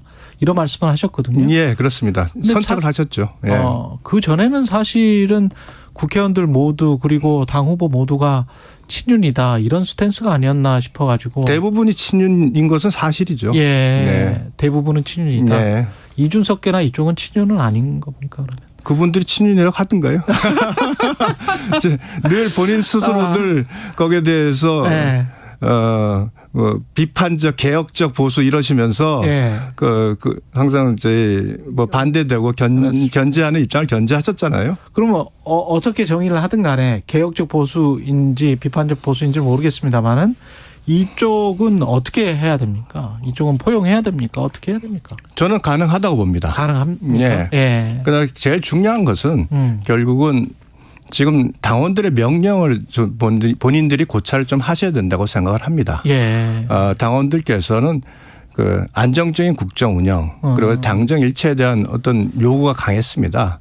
근데 지금 과거에 보여준 것처럼 내부 총질이나 또는 계속적인 비아냥 뭐 이런 식으로 해서 갈등을 유발하는 모습이 반복된다면 결국 당원들의 선택을 받지 못하고 그것은 지금 현대 우리 국민의힘에 우리가 시대 정신이라면 거창합니다만 예. 국민의힘 내부 국민의힘 당원들의 요구다. 그래서 좀 그 자세에 대해서 한번 돌이켜 보실 필요가 있고요. 그러나 그 외에 우수한 재원들이 또 있습니다. 그런데 그분들이 능력을 갖추고 있다면 예. 또 화합형의 자세를 갖추고 보인다면 예. 혹시 언제든지 나중에 좀 등용될 수는 있다가 이렇게 생각을 합니다. 투표로 당심을 이미 말하지 않았느냐. 네. 그 당심에 따라야 되는 건 아니냐 이런 말씀이시네요. 네. 네. 그거 당이라는 것은 기본적으로 내부에서 여러 가지 갈등이 발생할 수는 있습니다. 그 과정에서 일종의 그 용광로처럼 그 안에서 많은 논의가 있지만 나올 때는 하나의 철이 나오지 않습니까? 그렇죠. 그것처럼 당이 그런 모습을 보여줘야 된다. 저는 이렇게 생각을 합니다. 결국은 연포탕이 되려면 총선에 공천을 잘해야 된다 이런 말씀을 하셨는데 내년 총선은 어떻게 전망하시는지도 궁금하네요. 좀 약간 빠르기는 합니다만. 그거는 예. 뭐 지금 오늘 말씀드리기 적절치 않은 것 같고요. 나중에 하죠. 조금 예. 시간 지나서 한번 다시 한번 심도 있게 논의하시죠. 예. 네. 자주 나오실 거니까요. 지금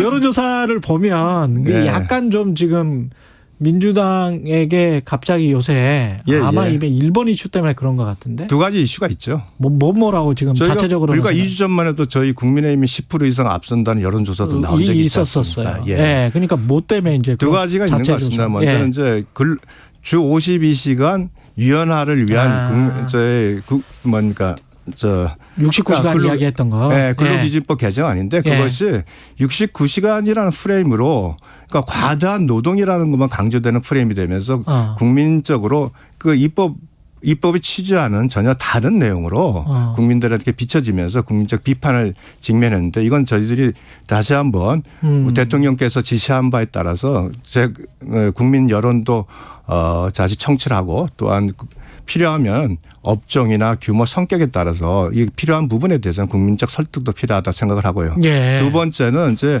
결국은 그 경직되고 지금 악화로 있는 한일 관계를 대통령께서 어떤 그 지지율의 감소를 본인께서 감수하면서도 대승적 견제에서 풀었습니다. 근데 그러나 역시 우리 민주당을 비롯한 좌파 시민단체에서는 뭐 구력 외교다 죽창 또는 그러면서 반일 선동을 계속 반복하면서 여론을 많이 이끌어가서 그런 두 가지 요인 때문에 저희들은 그 부분이 지지율이 좀 감소를 했다고 생각을 하고요. 민주당을 비롯한 좌파 시민단체 때문에. 민주당은 좌파인가요? 민주당 플러스 여러 가지 그 반일 주장을 강하게 하시는 시민단체들이 이제 주도가 돼서 계속 그 부분을 강조하셨고 이 부분도 결국은 한일 관계의 개선 그리고 진행되는 그 잘 풀리는 그 상황이 국민들에게 보여진다면 국민들이 어느 정도 납득을 할 수 있다고 생각하고 외교 당국에서 적극적으로 한일 관계 개선의 필요성, 성과, 향후의 전망에 대해서 국민 설득 노력이 또 필요하다 이렇게 생각을 합니다. 오늘 뭐 일본 NHK 어제 보도나 뭐 이런 것들 보면 독도 이야기까지 일본에서는 했다고 하고 우리는 뭐 뭐 그 발언을 완전히 이제 부인을 했고 그랬는데 약간 좀 찝찝한 구석들이 계속 남아 있는데 오히려 우리가 말리는 상황으로 가는 거 아닌가 그런 걱정을 많이 하시는 것 같아요, 국민들은. 그런 측면이 있습니다만 예. 저는 본질적으로 문재인 정부 5년간 사실은 그 반일 관계, 그러니까 반일 정서에 의해서 한일 관계가 극도로 악화됐습니다. 그러나 지금 상황을 잘 보셔야 되는 게요. 예. 그 시점에서의 북한의 모습과 지금의 북한의 모습이 완전히 달라졌습니다. 사실은 윤석열 정부가 들어오면서 예. 북핵 위협에 의한 미사일 도발이 굉장히 빈번해졌고요. 또한 우크라이나 전쟁으로 인해서 세계가 굉장히 격동을 치고 있고 에너지 위기가 오고 있습니다. 게다가 미중 패권 전쟁이 강화되면서 글로벌 공급망이 재편되는 상황이고 굉장히 지금 상황이 중대한 위기가 복합적으로 오고 있는 상황입니다. 예. 이 상황에서 대통령께서 한미 동맹을 이제 강화하는 측면에서는 일단 그 제일 먼저 조치를 취하셔서 그 스텝을 밟으셨고 그 다음 단계로 한일 관계를 정상화해야 된다는 판단을 하신 겁니다. 그래서 그 판단에 따라서 결국 본인께서 언젠가 해야 된다면 본인께서 하시겠다는 말씀이 있으셨듯이 그 어떤 여론 지지율에 대한 우려가 그 용산 내부에서 많았다고 이미 언론 보도도 됐지 않습니까? 예. 그럼에도 불구하고 선택을 하신 거죠. 그래서 그 부분은 결국은 적극적으로 국민들에게 그 진행 과정 단계를 충분히 설명하고 우리 국익을 위한 모습을 잘 보여준다면 잘 지켜야 된다. 네, 잘 지켜줘야 그 국익을 우선시하는 모습이 계속 보이시면 국민들께서는 납득을 하실 수 있다고 생각합니다. 이 방향이 국익을 잘 지키는 방향, 한미일 동맹으로 갔다가 이쪽에 이제 북중러가 단결을 하고 혹시 뭐 대만 문제랄지 다른 문제 우크라이나까지 우리가 혹시 너무 개입을 하게 되는 거 그것까지 너무 멀리 가는 것까지 뭐 막 간다면 그건 이제 별도로 논의를 해야 될 부분이고요. 그렇군요. 다만 제가 봐서는 이미 우크라이나 전쟁 이후에 북중러의 그 밀착은 그 전에도 있었습니다만 더 공고해진 측면이 있다고 이렇게 보고 있습니다. 알겠습니다. 네. 그리고 검찰 출신이셔서 요거 한 가지만 짚고 다른 이야기를 여쭤볼게요. 이준석 전 대표 그 성삼납 의혹 검찰 수사는 지금 시작이 됐습니까? 저도 뭐 언론 보도만 봐서 알고 있는데 네. 무고죄라고 해서 무고죄 부분 수사는 이미 이루어져 가지고 경찰에서 기소 의견으로 송치가 됐습니다.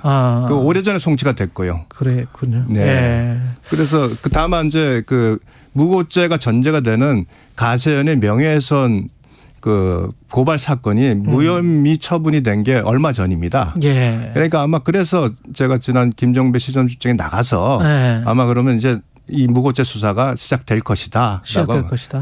말씀을 드린 겁니다. 민주당 쪽에서는 이제 여야 지도부가 다 꾸려졌으니까 윤석열 대통령과 3자 회담을 해야 하는 것 아니냐. 거의 1년 동안 야당 대표를 안 만나는 경우가 헌정사에 좀 드물었다. 뭐 이런 이야기를 하고 있습니다. 어떻게 보세요? 지금 현재 이제 격주간 그 당대표와 회동을 하시니까. 그렇죠. 여당 대표는 하시죠. 하시니까 이제 뭐 그 과정에서 여러 가지 논의가 되시지 않을까 싶습니다. 그렇군요. 뭐 필요성에 대해서는 다들 공감을 하는데 굉장히 지금 상황 자체가 사법 리스크가 워낙 크고 때문에. 또 얼마 전에 또 구속영장도 청구됐고 뭐 이런 게 반복이 돼서 대통령께서도 여러 가지 고민이 많지 않으시겠나 이렇게 생각을 합니다. 근데 재판이 시작되고 그러면 그 마찬가지 상황일 거 아니에요? 그래서 이제 그 부분에 대해서는 여러 정무적으로 판단을 좀 하셔야 될 부분인데 저도 섣불리 지금 과연 어떻게 가는 것이 좋을지 저도 뭐 그건 사법부에 맡겨놓고 그 정치적인 문제나 행정적인 문제는 국회에서 처리해야 할 문제는 대통령이 따로 그런 방법이 없을까요? 그거는 좀 아닌가요? 저희도 한번 고민해서 대통령께 뭐 적절하게 조언할 수 있도록 해보겠습니다. 알겠습니다. 여기까지 듣겠습니다. 자주 나와 주셔서 좋은 말씀 많이 해 주십시오.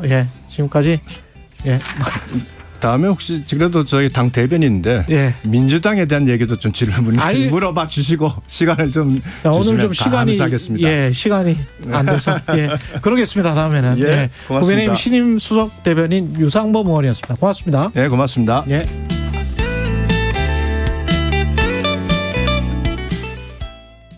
잠시 후 8시 반부터 일부 지역국에서는 해당 지역 방송을 보내드립니다. Welcome to my world. Won't you come on in? 오후 4시 5분 홍사원의 경제쇼로 여러분을 초대합니다. 50분간 딱 한 가지 주제만 깊이 있게 전해드립니다. 경제는 무조건 홍사원의 경제쇼를 들으셔야 합니다. Step into my heart. It's okay. 진행은 서툴지만 내용은 알찹니다. 진실의 편에서 정의의 편에서 약자의 편에서 뉴스를 전합니다. 주진우 라이브와 함께 더 많이 더 오래 웃었으면 좋겠습니다. 매일 오후 5시 5분 KBS 1라디오 주진우 라이브. 지금 시각은 8시 30분입니다. KBS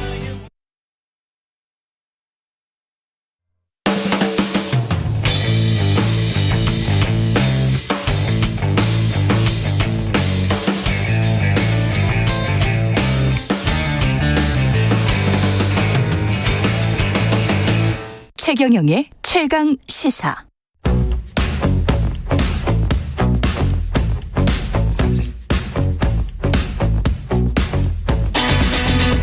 심리로 들여다보는 세상 이야기. 뉴스는 십니다.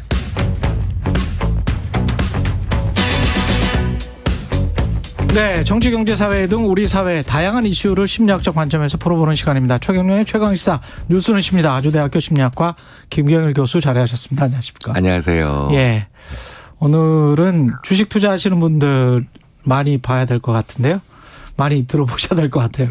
예, SVB 실리콘밸리 은행 이게 이제 여기 파산할 것 같아 뭐 이렇게 공시가 나간 다음에 뭐 아주 패닉 상태에 빠져가지고 예금 인출 사태, 뱅크런이 일어났는데 이게 이제 가끔 있지 않습니까? 금융위기 때나 뭐 이런 유사한 조짐이 보일 때 이게 자연스러운 행동입니까, 인간의? 뭐 멋진 행동은 아니지만 멋진 행동은 아니지만 네. 왜냐하면 자연스럽다라는 표현에 약간 네. 타당하다라는 느낌이 좀 있잖아요. 그렇죠, 타당하다. 네. 그런데 뭐 이치에 맞는 행동은 아니지만 이렇게 말씀드릴 수 있겠죠. 정말 빈번하게. 네. 뭐 뱅크런이라고 표현하지만 예.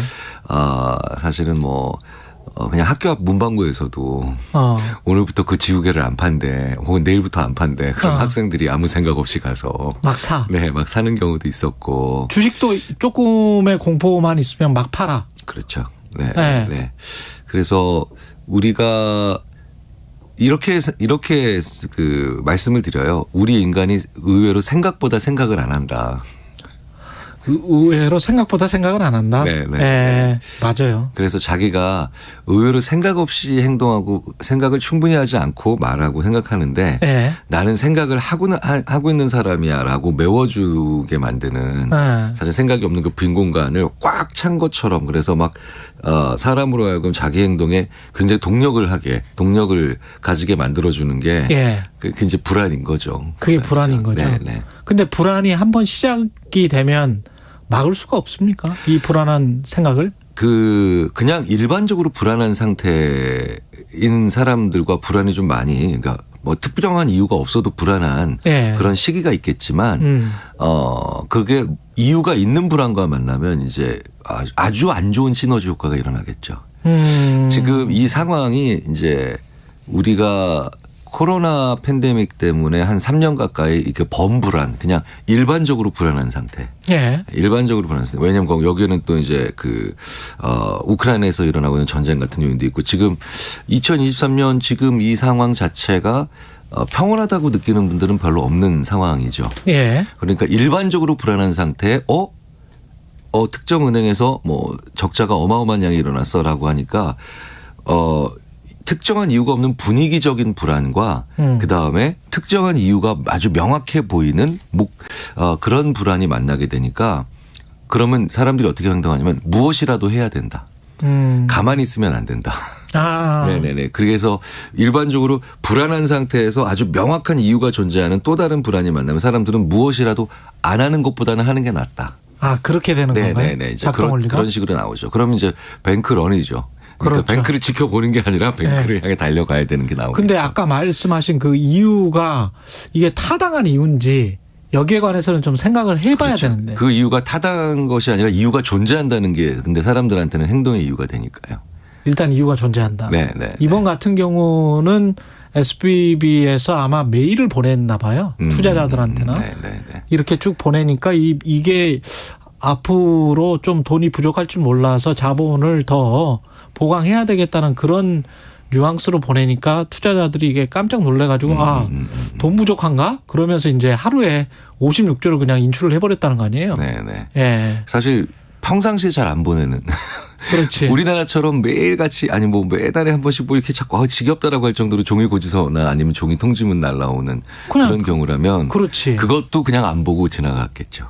그렇죠. 네네. 그래서 이게 평상시에 어떻게 하느냐가 제일 중요해요. 평상시에. 시그널이구나. 네네네. 이 특이한 시그널에 감지를 하는 거군요. 네. 아니 생각해 보십시오. 네. 우리가 연락도 없이 계속 있다가 문득 연락한 사람은 그냥 별말 없이 끊어도 얘가 뭐가 있나? 라고 생각을 하잖아요. 뭔 안 좋은 일이 있나? 네. 그래서 그 특별한 용건이 없어도 특별한 용무가 없어도 제가 이렇게 말씀드리거든요. 그냥 사람들한테 가끔씩 그냥 안부 전화하시라고. 네. 그러니까 그게 바로 뭐냐면 우리가 어떤 통보를 받거나 아니면 뭔가 고지를 받을 때 여기는 주기적으로 우리에게 뭔가를 알려준다라는 식의 메시지 그런 그 느낌이나 이미지가 형성이 되면 이 메시지도 내가 충분히 핸들링할 수 있는 좀 안 좋은 내용의 메시지도 핸들링할 수 있거든요. 회사에서 제가 얼마 전에 생전 그 회사의 CEO가 CEO 메시지를 전달을 안 하시는데 약간 회사가 어려워질 수도 있다라고 생각이 들어서 자기도 별뜻 없이 오랜만에 회사의 직원과 소통하는 느낌으로 했는데 현실은 그래도 또 이렇게 정확히 얘기해야 되는데 그 회사의 실적은 지난 10년 동안 계속해서 수십 번의 좋았고 나빴던 적이 있었던 거예요. 그렇죠. 그런데 그때 CEO 메시지가 우리 조금 회사가 어려우니까 힘내자. 약간 기분 좋은 수준으로 음주도 하시고 이제 이메일을 적으셨대요. 큰 회사는 아니었는데 퇴사자가 갑자기 한 달 만에 많이 나와가지고 오해를 한 거구나. 네, 오해가 생기는 거죠. 회사 망하기 전에 퇴직금이라도 받고 나가자. 네. 그래서 그 평상시에 너무 자주 하면 지겹지만 그래도 문득 메시지를 전하셨어야 되는데 그걸 안 하다가 이렇게 되면 이런 일이 일어나죠. 네. 그렇구나. 네. 우리가 근데 주식시장에서 그 뇌동매매 같은 거를 잘 하지 않습니까? 네. 이게 그 원인도 다 불안 때문입니까? 뇌동매매도? 그러니까 부안해동에서 나온 그 뇌동. 부안해동. 그러니까 분별하지 않고 다른 사람 하는 거 따라하는 거, 혹은 다른 사람이 움직이면 같이 움직이려고 하는 거. 그래서 그런 사람들의 수가 많아지면 일거에 한꺼번에 전혀 근거가 존재하지 않는 움직임들이 대규모로 일어나잖아요. 이게 근데 이제 그런 뇌동이라고 하는 사람들은 그 말 자체에 그 의미가 있는 겁니다. 그러니까 투자에 대한 자기 이론, 자기 철학, 자기 가설이 없으니까 그렇게 되는 거죠. 그리고 두 번째로는 그런 뇌동형 사람들이 어떻게 왜 그런 행동을 보이나 봤더니 이제 실험적으로는 가진 게 그거밖에 없거나 아니면 소위 말해서 그거에 올인하고 있는 사람들이 그게 오히려 더. 그러니까 우리가 가진 게 그거밖에 없거나 아니면 올인했으면 더 많이 살피고 더 평상시에 생각을 많이 해놔야 되는데 그게 없으니까 오히려 한꺼번에 움직이더라는 거죠. 그래서 이런 데서도 생각의 빈익빈 부익부가 일어나는 것 같아요. 그래서 이게 제일 좋은 건 사람이 다양한 것을 가지고 있어야 되고 똑같은 총량이라 하더라도 다양하게 가지고 있어야 되고 그다음에 다양한 삶을 나 경험들을 하고 살아야 되는데 오로지 가진 게 거기다가 다 넣어놓고 그것만 보고 있다. 이게 뇌동하기 제일 좋은 상황입니다. 그리고 우리가 뇌동하기 좋은 상황으로 기술이 발전한 것 같은 게 이번에 스마트폰 앱으로 다 인출했다는 거. 그다음에 그 전에 이제 우리가 주식 투자가 HTS가 발달하기 전에는 전화로 주문을 했었거든요. 근데 그렇게 이제 시간이 좀 늦춰지거나 또는 좀 심한 분들은 나는 주식 투자를 정말 장기로 할래라고 해서 아예 주식을 현물로 바꿔놓은 분들도 있어요. 집에 이렇게 그냥 가지고 있는 거지. 그러면 팔기가 굉장히 복잡해져요. 그렇게 해서 그 뇌동매매랄지 이런 것들을 스스로 그냥 기술적으로 차단해 버리는 분들도 있더라고요. 이게 지금 기술이 우리를 뭔가 잘못된 길로 빠지게 하는 거 아닌가요? 개인 차원에서 보면 그래서 빠르게 작동할 수 있고 빠르게 조절할 수 있다라는 게 마치 가정집에 하나하나의 핵폭탄 버튼 눌러 가지고 있는 것처럼 이게 스피드가 사람의 생각을 도와주는 스피드가 돼야 되는데 사람의 생각을 오히려 없애주게 만들거나 사람의 생각을 하기 전에 완료하기 전에 기술이 스피드를 보조하게 되면 그건 매우 곤란하죠. 가정집에 핵폭탄 하나씩 가지고 있다. 야 이거 그러네. 그래서 이게 매도 매수 이렇게 혹은 그다음에 예금 인출할 때 사람들이 같은 채널을 같은 도구로 하거든요. 그렇죠. 색깔만 약간 다르지. 근데 사실은 내가 예금할 때와 인출할 때의 프로세스가 상당히 달라요. 그렇기 때문에 그 다른 것 심리적 과정을 반영을 해야 됩니다. 그러네. 그리고 그걸 평상시에 시스템을 설계하는 사람들이 평상시에 가정을 해놔야 돼요. 이런 일이 벌어졌는데 뱅크런을 했다. 뱅크런 한 분들에게 그 잘못이나 아니면 조롱을 할 게 아니라 평상시에 계속해서 이런 사태가 벌어지면 이렇게 빠르게 가니까 이렇게 시스템을 이럴 때는 평상시보다 조금 더 딜레이 시킨다 아니면 좀 더 설득적으로 본다 아니면 더 차근차근 할 수 있게 자기들이 장치를 만들어내야 되죠. 이것도 이제 투자의 하나의 기법이더라고요. 그래서 진짜로 우편으로만 받아보시는 분들도 있더라고요. 자기 그 주식의 성적표나 뭐 이런 것들을.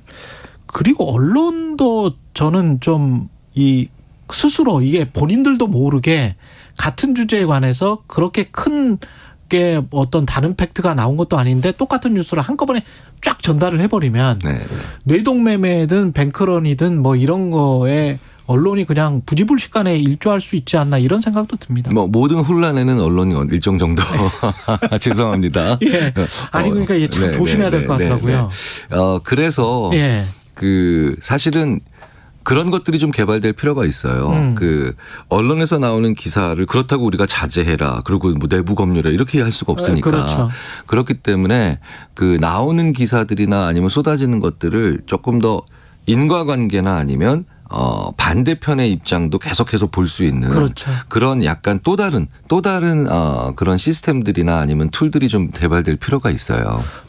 계속 그런 상상을 했는데. 그러니까 지금 우리가 쓰고 있는 지금 과도기라서 그럴 수도 있는데 우리가 보는 대부분의 뭐 앱을 통해서 보든 아니면 다른 모바일 기기를 통해서 보든 그것들이 대부분 한 기사를 보면 확증 편향하게 만들어 놓고 있어요. 그리고 특히 한국 언론이 쏠림 현상이 너무 심해요. 그렇죠. 쏠림 현상이. 그래서 계속 확증 편향하게 만드니까 아주 사소하고 그다음에 그렇게 중요하지 않은 뉴스도 출발을 하게 되면 그게 거대한 결과로 그냥 바로 순식간에 일어나게 돼 있거든요. 눈덩이처럼 불어나 버리죠. 그렇죠. 그래서 항상 A가 나쁜 짓을 했다. 이렇게 이야기하면 A가 나쁜 짓을 안 했을 수도 있다. 라는 식으로 이게 확증이 아니라 반증하는 그 기사들도 서로 볼 수 있게 돼 있어야 되는데 제가 한번 그거를 제 손으로 한번 해봤어요. 앱으로. 항상 이런 기사가 있으면 반대되는 기사를 찾아. 근데 알고리즘이 그렇게까지 그걸 반영하지 않더라고요. 현재는 계속해서 확증형 알고리즘인 것 같아요. 그렇군요. 그런 알고리즘을 개발을 해도 아주 좋겠습니다. 미디어 리터러시에 굉장히 좋을 것 같습니다. 그리고 마지막으로 긍정적인 생각을 부정적인 생각처럼 이렇게 확 퍼뜨리게 할 수 있는 방법은 없을까요? 왜 우리가 부정적인 생각에만 이렇게 전염이 많이 될까요? 그러니까 긍정적인 뉴스 소위 말하는 미담. 그다음에 따뜻한 뉴스들은 왜 빠른 속도로 가지 않느냐. 그 자체로 있죠. 왜냐하면 따뜻한 소식은 생존에 그렇게까지 직결되는 건 아니거든요. 그러니까 나쁜 소식은 생존에 직결되죠. 그렇구나. 인간은 동물이구나. 그래서 유일한 방법은 따뜻한 수 자체를 늘리는 거지. 그게 더 빨리 가게 만들 방법은 굉장히 어렵다는 거예요. 그렇군요. 근데 재밌는 건 우리가 모임에서요. 그 모임이 유쾌하고 즐겁고 즐거울수록 농담이 빨리 퍼집니다. 재밌는 농담이. 그렇죠. 근데 그 모임이나 회의가 굉장히 우울하고 불안할수록 그냥 자판기가 고장났대라고 하는 그런 사소한 나쁜 얘기도 옆자리에 있는 사람한테 빨리 전달해요. 예. 그러니까 아주 이상적인 얘기로 들리실지 모르겠지만 우리 사회 전체가 좀 더 상생하고 행복하는 쪽으로 가기 시작해야 이런 뉴스도 좀 속도를 낼 수가 있게 되겠죠. 서로가 연결돼 있네. 예. 제가 아는 심리학자한 사람이 대학에서 반드시 가르쳐야 되는 두 과목으로 수영과 상생이다. 수영과 상생. 수영은 죽지 않기 위해서. 상생은 우리가 오래 살기 위해서. 알겠습니다. 여기까지 듣겠습니다. 근데 공지가 두 가지가 있네요. 앞서 유상범 의원이 정당 지지도 10% 이상 차이가 났었다. 10%포인트 이상. 그 여론조사는 한국갤럽이 2월 28일부터 3월 2일까지 조사한 결과고요. 국민의힘 39%, 민주당 29%로 10%포인트 차이가 났다는 여론조사 결과가 있었습니다. 자세한 내용은 중앙선거 여론조사심의 홈페이지 참조하시면 되고, 제가 뉴스 언박싱에서 이정식 장관이 최강시사에서 주 69시간에 대해서 옹호했다는 내용으로 인터뷰했다는 언급을 했는데, 최강시사에서는 노란봉투법 주제 위주로 대담을 했고, 작년 12월에 KBS 의료진단에서 주 69시간 관련해서 노사가 원하면 선택할 수 있게 선택지를 추가하는 것이다, 이런 식의 답변을 했다는 점, 제가 약간 헷갈렸습니다. 다시 한번 말씀드리고요. 여기까지 듣겠습니다. 힘드네요. 뉴스는 쉽니다.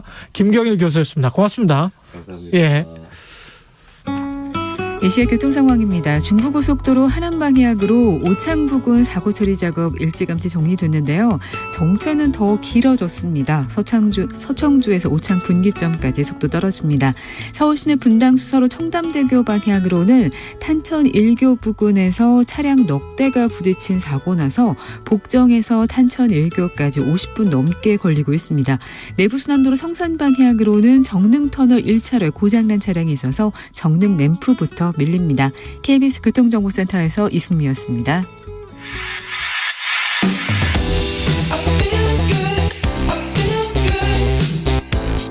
세상에 이익이 되는 방송, 최경영의 최강시사.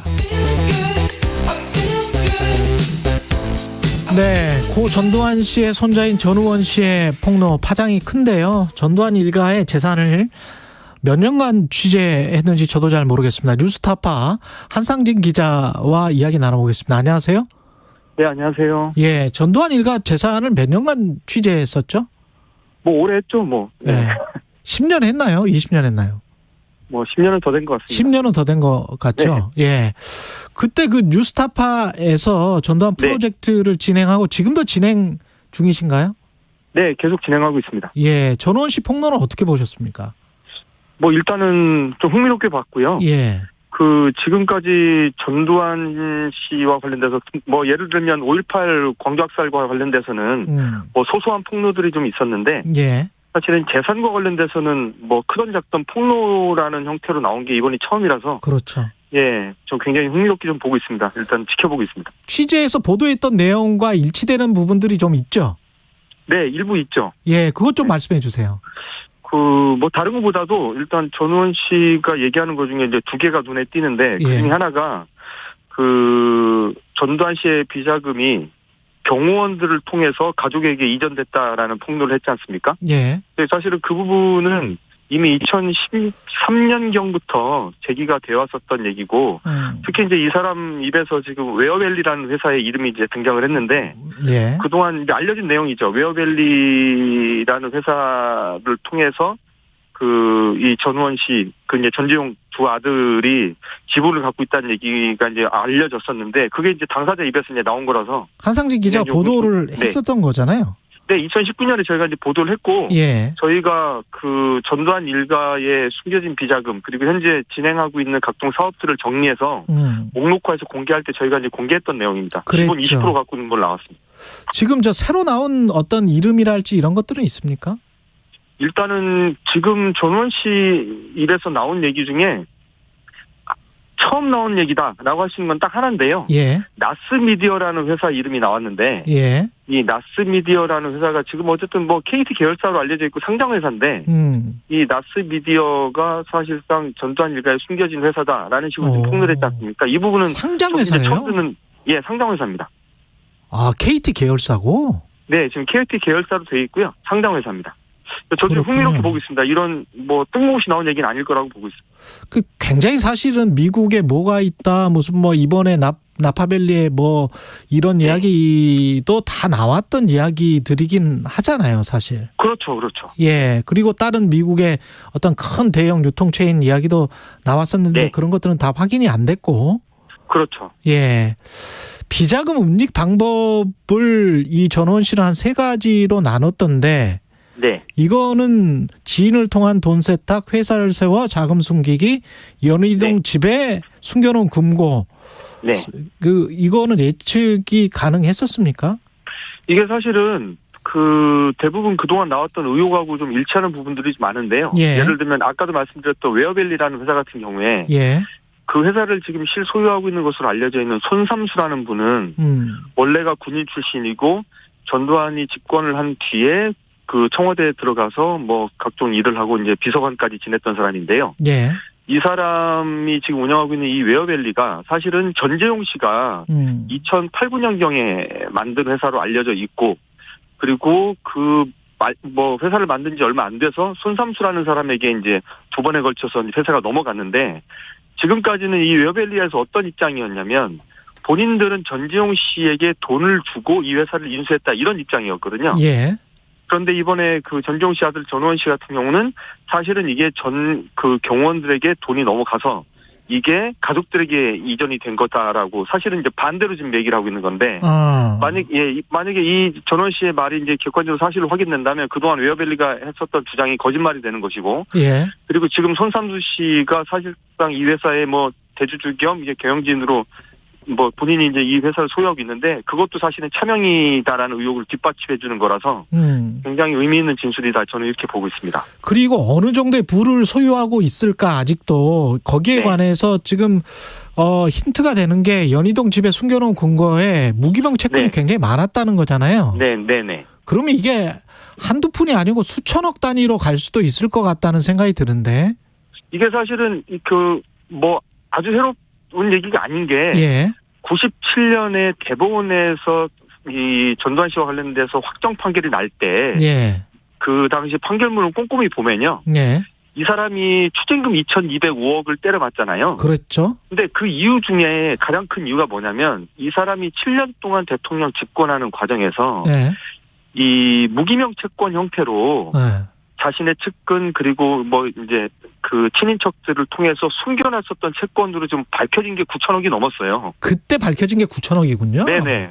그 무기명 채권으로 갖고 있는 게 9천억이 넘었는데 그걸 다 찾지를 못했던 겁니다. 그러니까 전재용이 엄마 이순자에게 이렇게 돈 좀 빌려달라 이렇게 이야기를 한 거군요. 그렇죠. 그러니까 이제 그 중에서 2,205억만 추징을 맞았는데 이 나머지 이제 9천억이 넘는 이제 그 채권이 다 어디로 갔는지 일일이 다 확인을 못한 채로 어쨌든 사건이 마감이 돼서 지금 이제 전원 씨가 얘기하는 것처럼 그 뭐 채권 형태로 뭘 가지고 있고 그걸 현금화시켜서 쓰고 있다라는 말이 그냥 빈말은 아닐 것이다라는 생각이 이제 드는 거죠. 그러니까요. 이게 뭐 전재용 씨가 우울증에 아들이 빠졌다, 뭐 미안하다, 뭐 이런 식으로 이야기를 했는데 그렇게 퉁칠 이야기가 아닌 거예요. 지금 팩트가 일치되는 부분들이 굉장히 많은 것 같습니다. 네, 그렇습니다. 뭐 어쨌든 말씀드렸던 것처럼 그동안 의혹으로만 나왔고 그동안 뭐 서류상으로만 확인됐었던 것들이 상당 부분 당사자의 입으로 좀 확인됐다는 데 의미가 있다. 저는 그렇게 봅니다. 그럼 검찰이 뭔가를 해야 되지 않습니까? 이게 이제 좀 난처한 상황인데요. 일단 전두환 씨가 죽어버렸고 그러면서 전두환 씨가 내야 될 추징금이 뭐 거의 한 960, 70억 정도가 여전히 남아있는 상태에서 죽어버렸는데 이게 이제 이 추징금이 이제 소멸이 돼버렸단 말입니다. 그래서 이제 이게 현재의 입법 체계로는 이거를 받아낼 수 있는 방법이 없는 걸로 저는 알고 있고 만약에 이게 가능하려면 소급 입법을 포함한 뭐 법제화가 좀 필요할 것 같습니다. 근데 그게 아직 뭐 잘 안 되고 있죠. 게다가 전재국 씨는 뉴스타파가 그때 조세 도피처 보도를 할 때 본인들 이제 비밀 계좌가 들통이 나니까 이거 저 추징금 다 갚겠다라고 그 사회에 공언을 했잖아요, 국민들에게. 네, 그랬죠. 전재국 씨가 그렇게. 전재국 씨가 그렇게 이야기를 했잖아요. 그죠? 전재국 씨가 그렇게 얘기했고, 사실은 그 이전에 이미 1988년에 이 전두환 씨의 비자금 문제가 처음 논란이 됐을 때 전두환 씨 본인 입으로 전 재산을 다 내놓고 본인과 관련된 의혹을 다 털겠다고 전 재산 뭐 사회 환수 이거를 약속했었습니다. 그러니까 두 번에 걸쳐 약속을 했었던 거죠. 물론 지키지 않았습니다만. 예. 근데 이제 금고의 무기명 채권이 몇 천억이 있을 수도 있다라는 건데 이걸 네네. 어떻게 할 수가 없습니까? 국회에서는 아무것도 이게 안 됩니까? 뭐가? 근데 이게 이제 참 난감한 상황인데요. 예. 이게 사실은 검찰이 2013년에 이미 전두환 씨가 살고 있는 연희동 자택에 대해서 대대적으로 압수수색을 해서 뭐 하다못해 그 집에서 쓰고 있는 뭐 고가의 가구들까지 다 경매 처분해서 이제 끝냈었던 적이 있었는데요. 예. 근데 지금 여전히 연희동 자택에 뭐 그런 돈이 은닉이 돼 있다라는 주장인데 이게 사실인지는 저도 잘 뭐라고 말씀을 좀 드리기가 좀 힘들 것 같습니다. 근데 뭐 그 당시에 그러면 검찰이 그런 거를 제대로 압수를 안 했거나 예. 아니면 진짜 몰랐거나 뭐 그렇다는 얘기인데 그러면 여기에 대해서는 검찰에서 이제 뭐라고 말을 좀 해야 될 것 같습니다. 뭐 이 주장에 대해서. 예. 국회에서 전두환 재산 추징 3법 이게 2020년에 발의된 게 있다고 하던데 아직 계류 중입니까? 어떻습니까? 예, 지금 현재 제가 어제 밤에 제가 다시 확인을 해보니까 여전히 계류 중이더라고요. 예. 아, 그래요? 예, 전 이제 이게 20대 국회에서 냈던 법안이어서 이게 이제 폐기됐나? 넘어가면서 폐기된 줄 알았는데 이게 여전히 계류가 돼 있고요. 그 당시에 이게 이제 현재 민주당과 그때 이제 그 이제 소수 정당이었죠. 그 이제 민생당 국회의원들이 이제 이걸 낸 건데 그게 이제 사실은 법사위 문턱도 못 넘기고 예, 이게 이제 중단이 됐었어서 사실은 그때 그 법이 원활하게 통과가 됐다면 지금 이런 문제가 생겼을 때 굉장히 좀 그렇지. 자연스럽고 합리적으로 일을 처리할 수 있었을 텐데 좀 안타깝습니다. 뭐 지금이라도 빨리 이 법이 좀 만들어졌으면 좋겠습니다. 그러면 전두환 씨가 사망했어도 이 법이 통과가 되면 가능성이 있는 거예요? 이게 전두환 3법이라고 하는 법이 가지고 있는 가장 큰 취지가 뭐냐면 이 부정축제 재산을 조성한 당사자가 죽더라도 이 돈을 죽더라도. 물려받은 가족이나 친인척들에게서도 끝까지 이걸 환수할 수 있도록 한다라는 게 법 취지이기 때문에 좋네. 만약에 그 법만 있다면 이 소급 입법 이제 소급할 수 있는 그 규정만 제대로 만들어 놓는다면 못할 것도 없는 법이다. 예. 이렇게 보고 있습니다. 알겠습니다. 취재는 앞으로 계속 하실 거죠? 네, 전두환 프로젝트 저희는 뭐 계속 진행을 하고 있고요. 예.